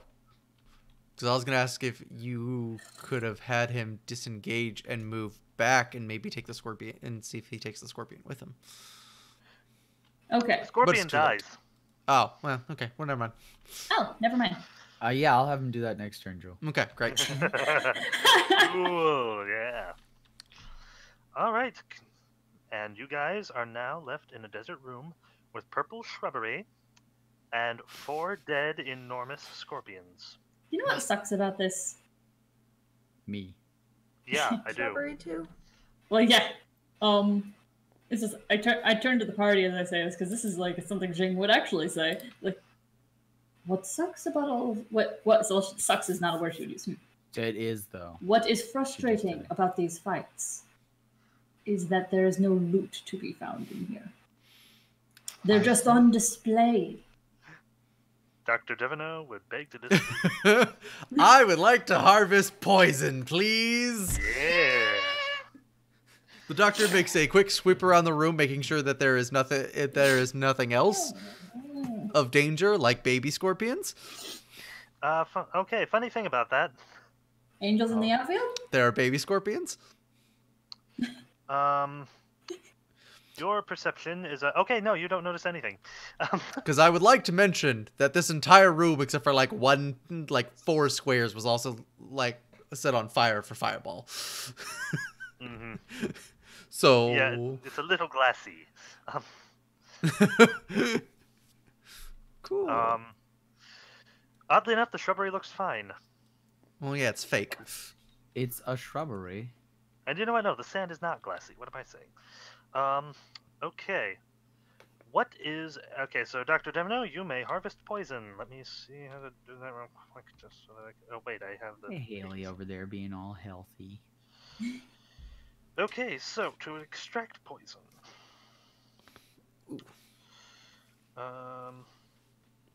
Harvesting from a dead creature.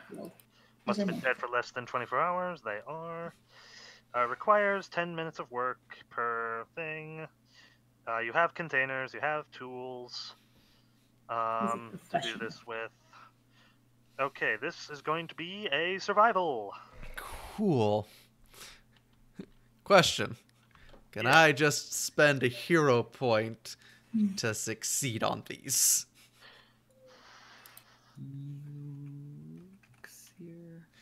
I mean, they provide a bonus to the roll at the very least. Yeah, given that we're using them for individual rolls at this point, I would say you would use 1 per dose, but yeah, that should be fine.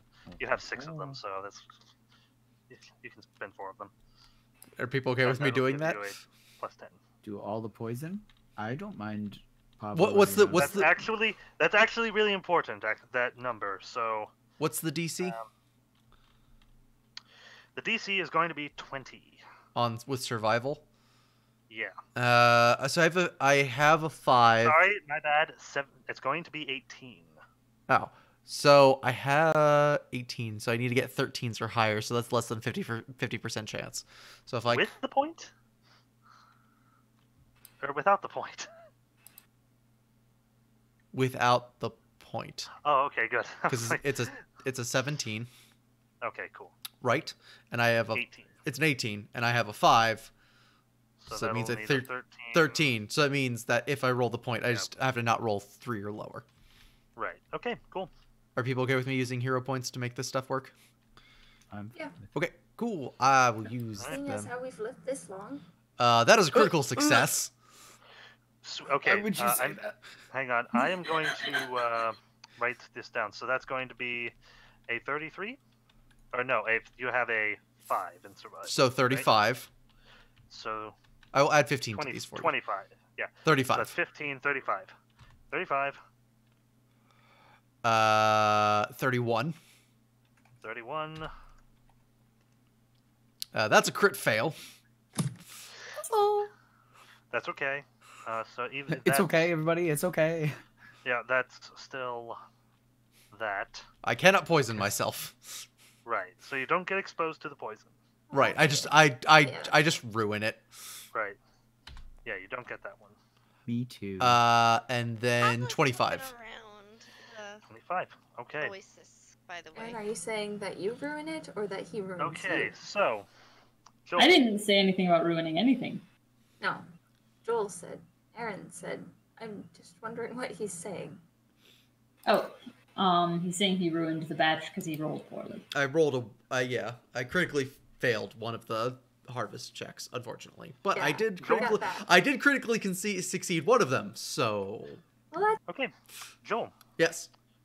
You get 6 doses of giant scorpion venom. Yes. Tell me its stats, please. Okay, so its stats. Injury based. So I have to stab them with it. Got it. Yeah. Save is a fort DC, which I will tell you in a minute. Frequency is 1 round every 6 for 6 rounds. Once a round for every 6 rounds. Okay. Effect is 1d2 strength damage. Ooh. Cure is 1 save. This is important for the creature and may affect the DC. The save DC is Constitution based and includes a +2 racial bonus. Nice. So does that mean that the DC is lower for when you use it, or does that mean it's just a more potent poison? It's just a more potent poison. Great, the fort DC is 17. Woof.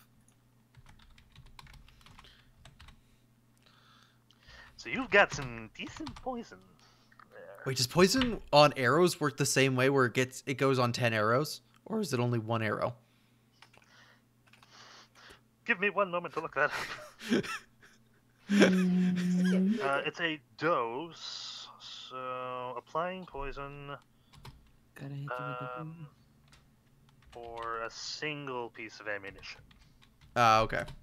But still, put this on sword before fight we know that we're about to go into. Slice. Yeah. Hello, Mr. Big Giant Dragon. Why am I getting weaker? We're doing So- the Skyrim style. Yeah, I do want to look around the oasis.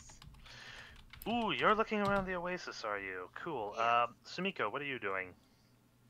I'm with Papa. I mean, yeah, looking in the oasis as well. Shing? I'm not doing much of anything. I don't after You're the standing guard. I'm standing guard. I mean, would yeah. Shing, with her new fascination with alchemy, find what the doctor's doing interesting?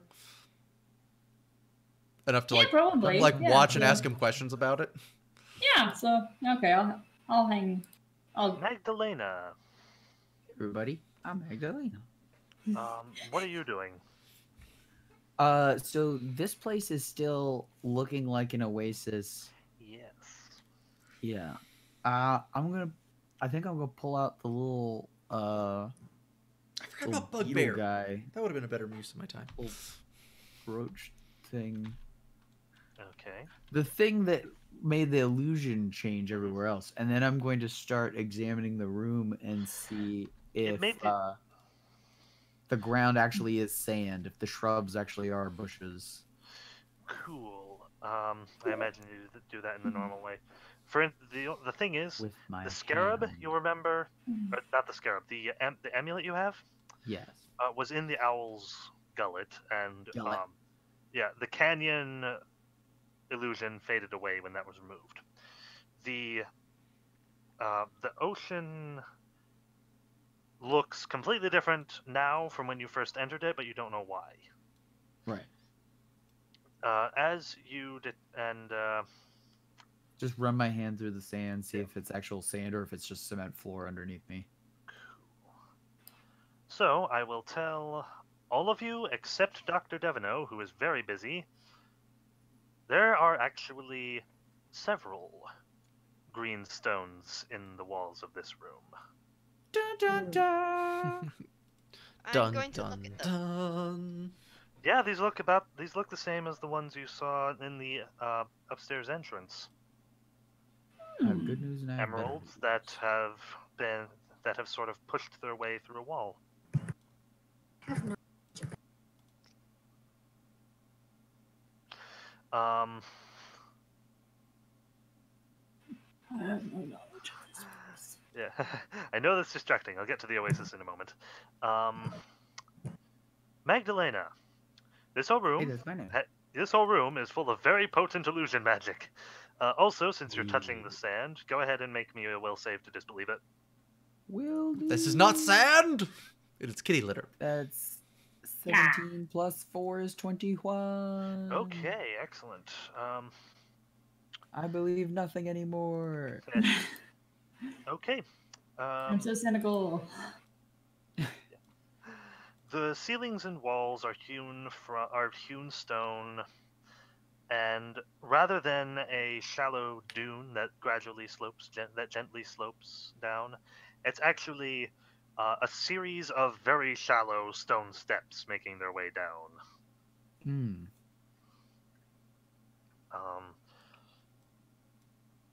The whole area is still encased in potent illusion magic. Particularly strong is the oasis.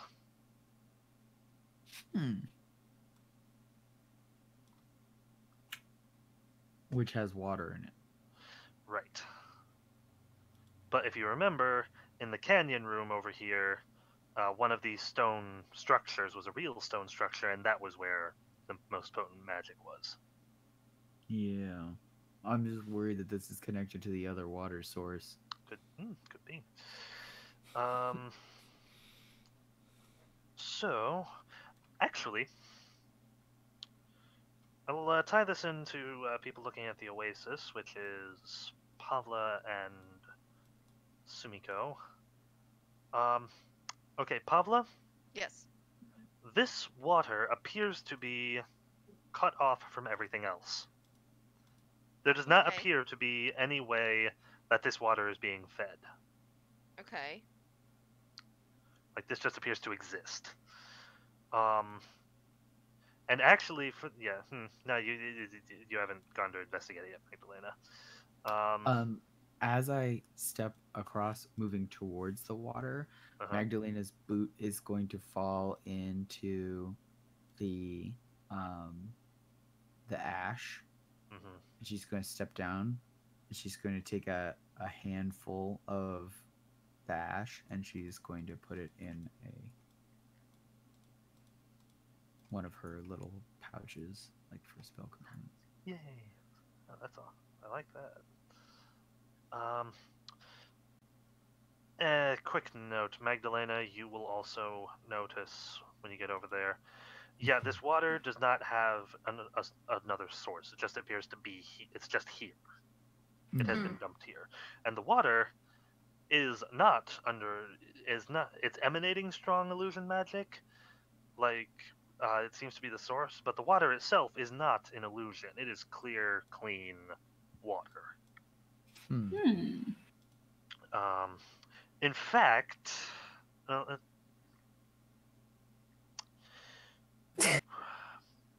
me library use. Library What? use. I can't think of a good skill. Okay, Cthulhu friend. Something to recall information that you may have skimmed in the book. Intelligence check. Let's go with that. Yeah. I have 18 plus 3 is 21. Cool.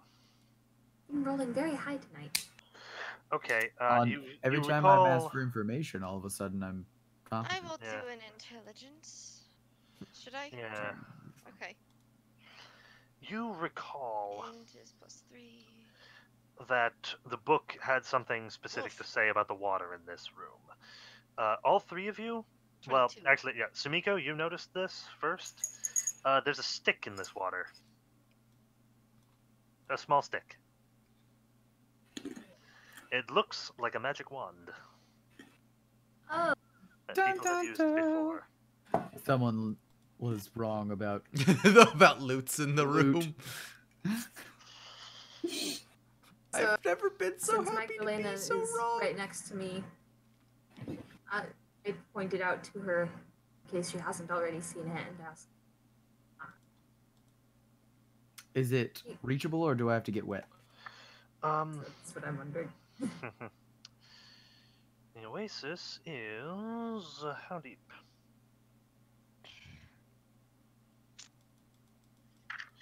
It's a small oasis. Oh, by the way, yeah, the sand dunes cover a vertical height of about 20 feet. Oh, wow. Yeah. Oh. Wow, they go far. They really go. That's real difficult terrain. Yeah.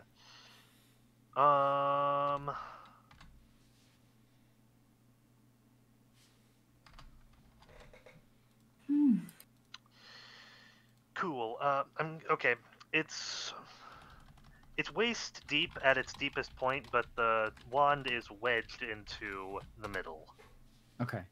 So Pavla and Magdalena, you both also see it, but Sumiko. Magdalena kind of like begins wrapping the material around her sleeve so that it's tight on her arm, and she reaches her arm out, and as she does, Frode passes by her and just walks into the water, descending to the point where the wand is, and he's going to try to dislodge it. Cool. She's All just right. like holding her hand out as though she's expecting Yeah. him to just give it to her. It works. Okay, so he pulls the wand out and he's going to walk back out and hand her the wand. Cool. Magdalena, the first thing you notice is that this thing is friggin' cold. Okay. And then it immediately strikes you that the wand isn't cold, it's the water droplets that are left on it. Mm. Like, this water isn't gonna freeze you, but it's cold. Yeah. It is very cold. But the air temperature is not. It is unnaturally cold. Like, it is colder than it should be in this cave underground in this room. Okay. So that's pretty cold. It's really cold. I shake it off and she'll wipe it off on her attire. Yeah.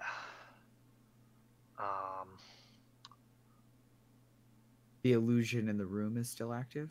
The illusion is still active, and you can see through it. The room is obviously fake and manufactured. The oasis, the water in the oasis, is real. Yeah. It's crystal clear and ridiculously cold, apparently. What can I learn about this stick? The wand... wrong page. It's a wand of calm emotions.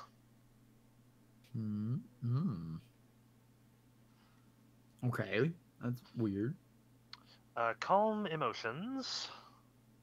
This is not what I expected. Yeah. Will negates creatures in a 20-foot radius spread, concentration up to 1 round per level, casting time 1 standard action, level 2 spell. It calms agitated creatures. You have no control over the affected creatures, but it can stop raging creatures from fighting or joyous ones from reveling. Creatures so affected cannot take violent actions, though they can defend themselves or do anything destructive. Stop smiling! And any aggressive action against or damage dealt to a calmed creature immediately breaks the spell on all the calmed creatures. So we could use this to milk the snake. No, what we would use this for is on that crowd of people. Stop! Stop, you raging mob! This spell automatically suppresses but does not dispel any morale bonuses granted by spells such as Bless, Good Hope, and Rage. And also negates a bard's ability to inspire courage or a barbarian's rage ability. Oh. It's like, Doctor, calm down. Be vicious. Oh, that could be. It also suppresses any fear effects and removes the confused condition from all targets. So she's going to be rotating it in her hands and she says, I wonder what this was doing here. Yeah. Maybe it was supposed to keep the scorpions calm. It didn't do a good job. Yeah. If it did not serve its master well. All right. Question. So scorpions, unicorn, and sphinx. Is there another thing? Scorpions, unicorn, yeah, there's decapus, an ogre-like creature. Have we rolled knowledge on what we know for sphinxi and unicorns? Multiple of sphinx is just sphinx. Yeah. Mm. I can tell you that. Sphinxes! I'm gonna tell you right now, I don't know Sphinxin! anything about Decapi. You guys can, well, you have the books as well, so if you want to be studying up on those creatures while you... the doctor all of a sudden is like, maybe we should read more about these. Yeah, so... Well, Dr. Devino is spending 40 minutes gathering poison. Oh, so Magdalena has time too. She has time. Cue the song. Yeah. Okay. I will sit down with the book after we have. I'll explain that the wand calms the emotions. Those yeah. Okay. It pacifies, in a sense, the people that are cast at with its magic.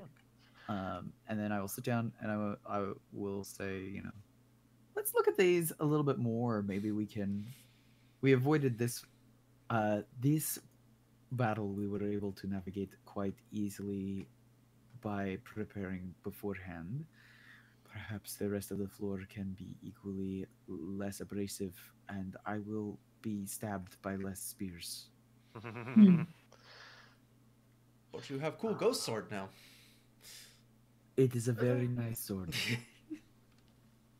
Okay, so This says nothing about the Sphinx being a ghost. no. So a couple of quick things to note. Everything in here can be poisoned except the unicorn. Makes sense. Yeah. I'm a sensible person. So a couple of quick things to note about these things. For the first entry would be the Decapus. That one is, a land dwelling, a creature that can dwell on land. It resembles an octopus with 10 legs. It has a hideous human-ish face on the front of it. It's a strange relief. He found that one while exploring some deep caves.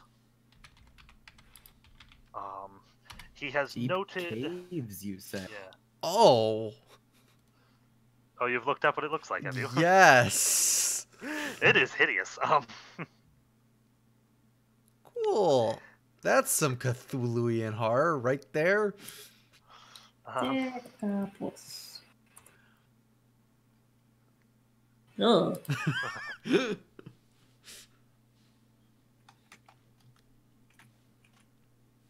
Oh, I think I've seen this thing before. Yeah. Why does it have to look so happy? That's what I was just wondering. likes It's very killing happy you. with life. It's a very malevolent creature. Yeah. It Oh, is noted to be. I like this one. I like this picture better. It is noted in the book to be extremely malevolent and intelligent. And also, I like this. yeah. And also it has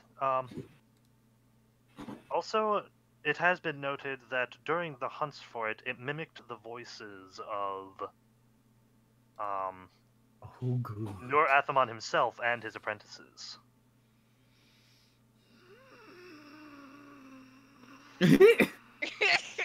What? It's not distressing at all. No. Not at all. I thought she was gonna share a gruesome picture.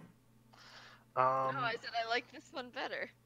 And then the next one, I should also mention, did you check up any information on the Oasis as you went through the book? Sure, yeah. It's unnaturally cold, Yeah. I've been told. Okay, there is information on it. There are some specific instructions not to put anything in it. Oh? Yes. Why does it say that? I look at Frode. Put anything in. It doesn't say anything, just don't do it. Okay, yeah. Yeah, it says don't put anything in the water. Alright. There are very specific instructions. Take great care about that. And also, it describes the water as being from the region where he picked up the scorpions. A desert in a region known as Thuvia, down near Osirian. So it's basically from Nubia. This is like water from the Nile or something, or from the Euphrates. Okay.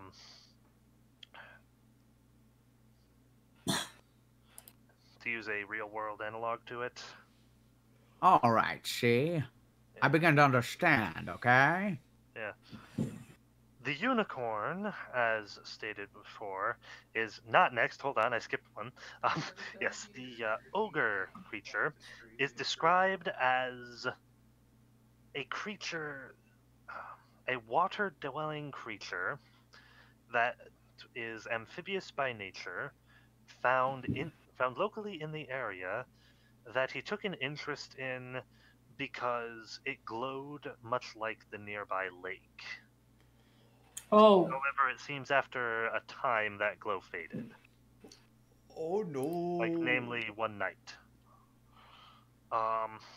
We recharged. Like a glow-in-the-dark bouncy ball or something. That or he's radioactive like the cat. Unlikely. But he said the glow faded after a time. Well, remember, the one of the rumors is that the moss is poisonous in some way. Oh, I see what you've done. Remember how we were like, hey, In moss water is a bioluminescent place, algae. and we took an interest in it, and now we're like, oh. Yeah. Oh dear. So now I try to limit my pointless lore dumps. So it's like try to make sure everything has an overall purpose, or at least is interesting. As for the unicorn, I don't actually know a whole lot about. The unicorn is noted as being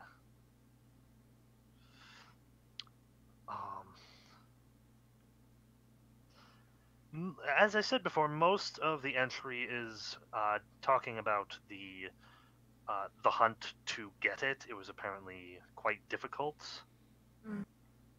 I imagine so. Yeah. Being And at such a dearth of virgins. Yeah, and there's probably quite a story about this recounted elsewhere. As for the unicorn's habits itself, he does note that he had to stalk many quiet forests where there was much growth, a lot of healthy growth, and a lot of pretty landscapes before he finally managed to grab it. And also, it was not. Yeah, it was. Yeah. It appeared to be peaceful with everything except him. It tried to gore him. I'm not surprised.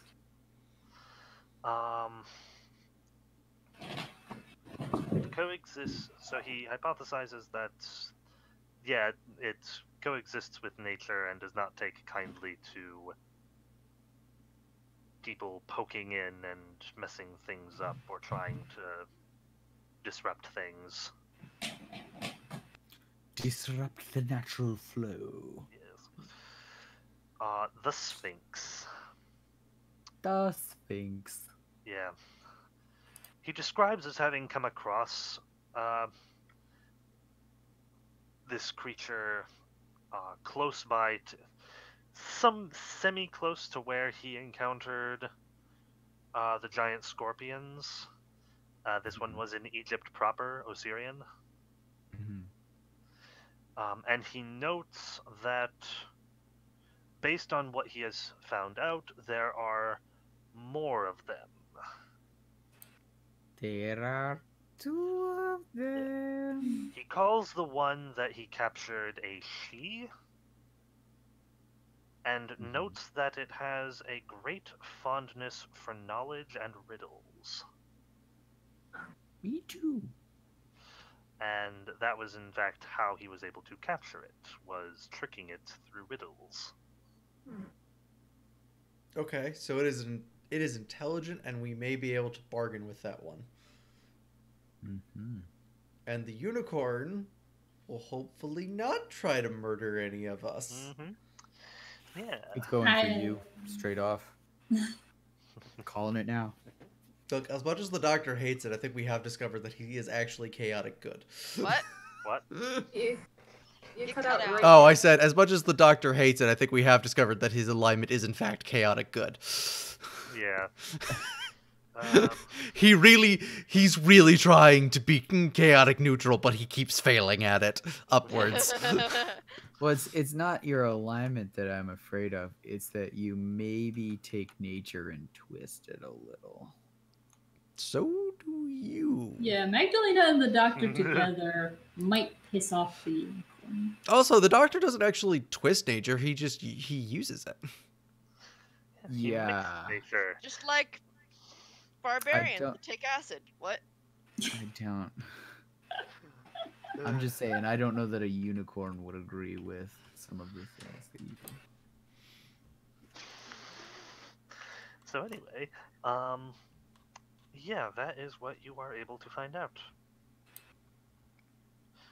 I'm just gonna count that as taken care of. Ta-da! We've done it. If anything, Sumiko is probably going to have the best chance of talking to the unicorn.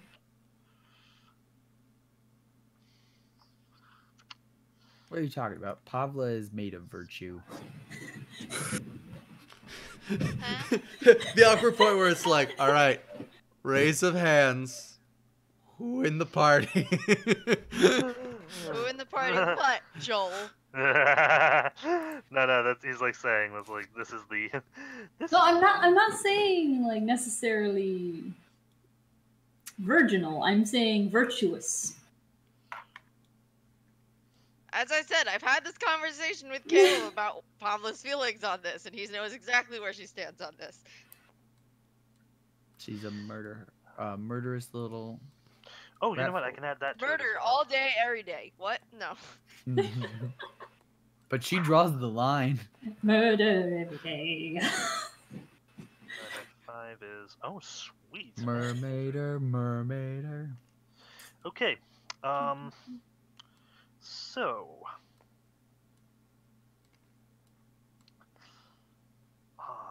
Does anyone else have anything they wish to do while Dr. Devino is harvesting poisons and Magdalena is researching? If not, we can skip to the end of that, and I will ask you guys what you want to do next. It's getting a little late. Do we want to call it here?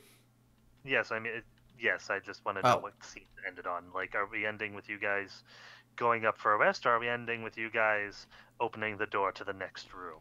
I mean, I think Pavla is peering her ear on the I know which door. one I prefer.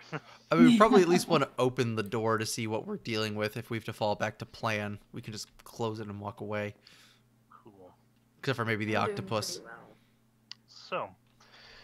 So, does anyone else have anything they want to do before that? I prepare my wand of calm emotions. Just Chill give out. me a moment. And I aim it at the doctor. Eh, It's time for true ultimate betrayal. What you never saw coming. you have no idea. Shall I check and open the door? You can definitely check the door. It is not trapped and not locked. Alright. The door. I open the door! And that's where it ends. No. Hang on. Yeah. Give me just a moment. No. The sound of fearsome creatures comes from within. Na. Oh, did Yellow minis. did Stuart have any interesting zoo book facts for this room? He did. He was going off about the giant scorpions and the climate they are used to, and giving you some interesting facts, such as when they give birth, they will habitually carry their young on their backs until they are old enough to protect themselves. That's kind of Normally, cute. their young are a sort of fluorescent white in color. They almost look like they could glow if you shone a torch through them. Sorry, Caleb, but I remember being oddly fascinated by them as a child. I am as well. That's why I'm very. I am. Fascination mixed with fear. So.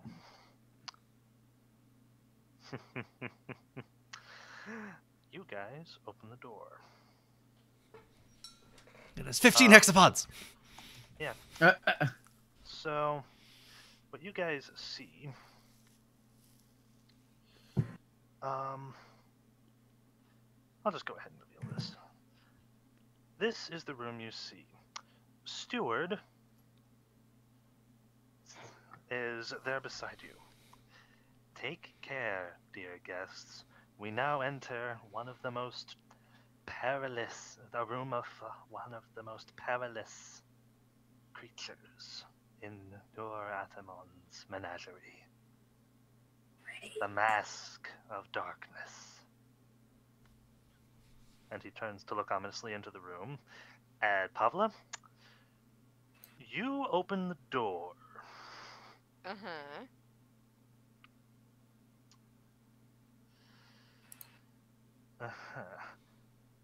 You are greeted by someone. Excuse me? In the Critsaders chat. Oh no. What is that? Magdalena. Oh. You've seen this person before. Oh no, did he get time frozen in his own vault? Do we have to actually fight him? Hello, intruders. Oh, he has been getting our notifications. And he smiles. And that's where we're going to end tonight. No, that's okay. Guys, I don't think you can hear it, but our family's laughing a lot. We gonna die. Okay, so... Stab him! Stab him! Stab him! His phone's just been ringing off of the hook with notifications of how we've broken all his rules and... Sorry. His ring application has just been going crazy, but telling him that there's somebody at the door. So, Robin, I will need a token for him. Oh, will you? But Robin, if you just don't make him the token... Right. So you guys get to sit on that cliffhanger for 2 weeks. Robin, 2 you weeks. have the opportunity, a Wait, 2 unique weeks? opportunity to kill the enemy before it ever comes about. We'll figure out scheduling after this. XPs. Yeah, cool. XPs. Good news, everyone. Good news, I like good everyone. Okay, so I'm gonna... Yeah, so I will count the Death Trap Ooze as being defeated. You both did not fall to the trap, nor did you fall prey to the ooze. And there's no way you're ever going back to him. This is a situation like the Shadow, where it's like he's out of the way. There's nothing you can do. It's like with the I anticipate you guys won't ever do anything about that. Cut print, that's a wrap.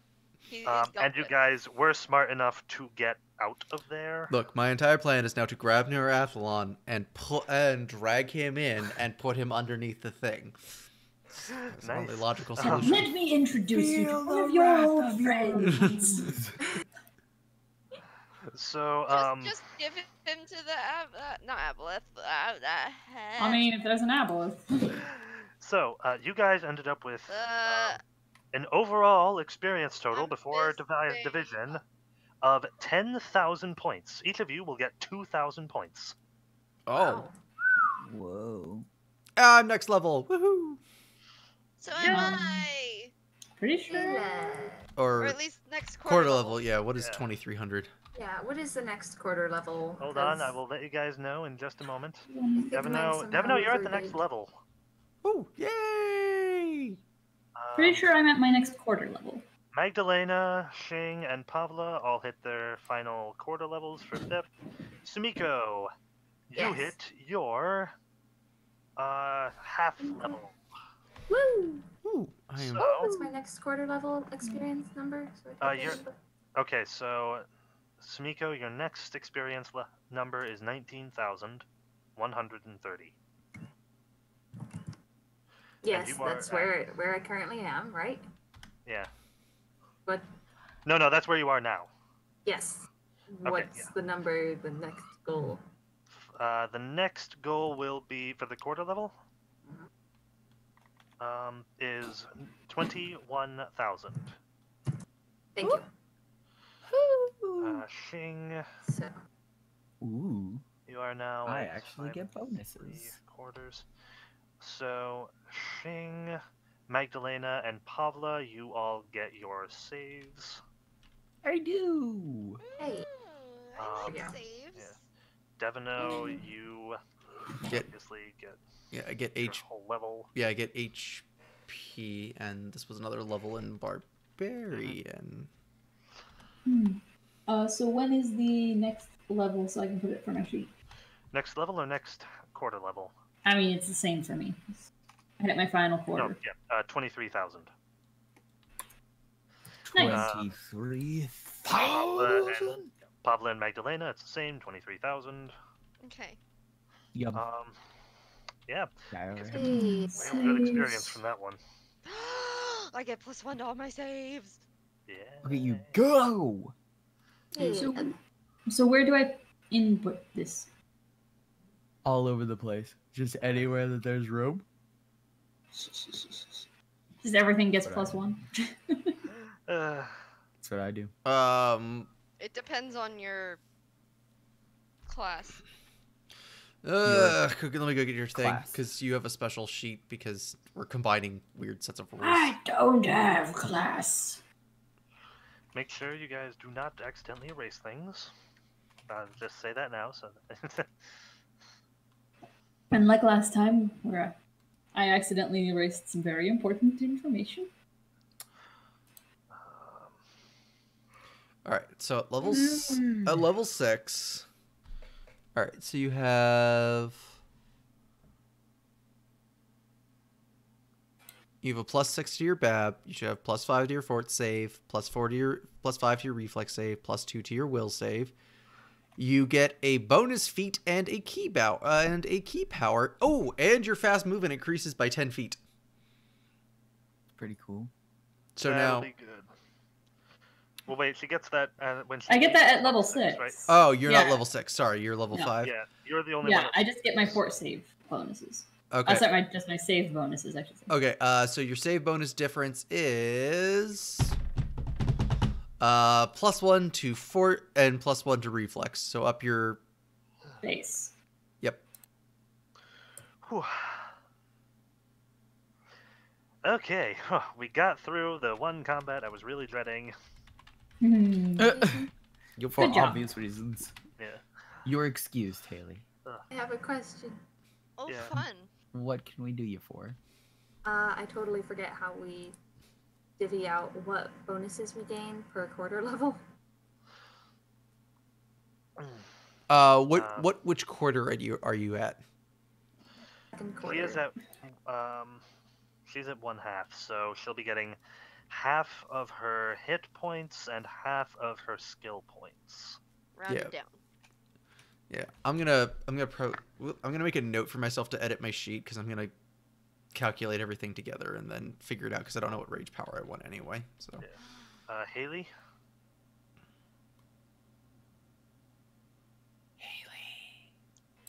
Haley, you are here. Yes. Can you not hear me? No, not at the moment. Sorry. Too So, absorbed. You will get. Actually, give me just a moment to delete this forever. Goodbye forever. Yeah. Okay, so you will be getting. What's your Constitution modifier?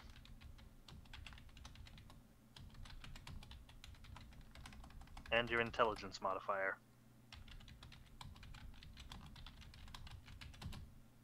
Also 0. They're both 0s, okay. So you'll be getting 4 more vigor points. And 2 more. No, yeah, 4 more. So you'll be getting 2 more vigor points. I'm sorry, I misspoke. It makes more sense. You'll be getting 2 more vigor points and 1 more skill point. Okay. Would you like to put your skill rank into perception or stealth? One or the other? Would you like to put one in either? I need them for the rolls. Oh, I Pull the see. rolls. I don't know yet.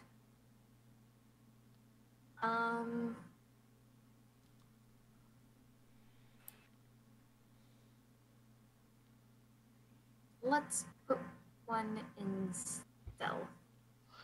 Cool. I shall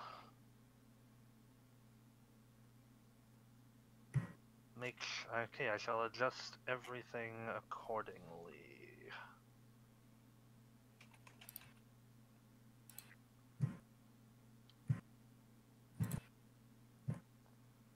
all of your stealth rolls get a plus. All of your existing stealth rolls get a +1, and I have the 4 to go. Okay, cool. Joel, Yes. are you putting any ranks in perception or stealth? Probably. I'm gonna have to calculate everything else. I'll send you a message Okay. if I do. Cool. Cool. I shall wait to do that then. Alrighty. So yeah. I hope everyone had a good time. Yeah. Yay. Not especially an active combat for you guys, but I hope it was at least an interesting one. It was a successful one. Look, we swatted the door. I'm happy with that. Yeah. Heck, nobody got poisoned. I consider this a success. Okay, what are the rage powers I could get? Elemental Rage. Lesser. As a swift action, the barbarian can cause their melee attacks to deal an additional 1d6 points of energy damage, acid, cold, electricity, or fire for 1 round. Oh. Okay. Nice. I don't know why, but all of a sudden I could just be like, ah! And my sword lights on fire. I believe the idea is it's supposed to go with the elemental barbarian type, where you draw your rage from the power of like an elemental. I understand this, but Because I play with someone who uses that. Yeah, I'm probably going to flavor it that the doctor pours a substance. No, he pours a substance on his blade that causes some sort of reaction. Because I think his fiery heart. I'm gonna reflavor it. Just go full anime. Well, no. So like for his swift action, like he'll pull out something and like dash it on his blade. Why can he only do it when I'm raging? Oh, so by the way, yeah, Luke is still not. Yeah, Luke has no plans of becoming a fan of One Piece or going through the whole series or anything. Mm-hmm. But he is officially a fan. Yeah. It is a similar commitment to marriage. Yeah. Lifetime. However, he is officially a fan of Oda and his sass. Oh, good. Oh, good. And his silly answers to questions. I was so worried about him. Sets my heart at ease. All right, I'm gonna go ahead and I will kill the recording now. So. Do it. Bye. Goodbye.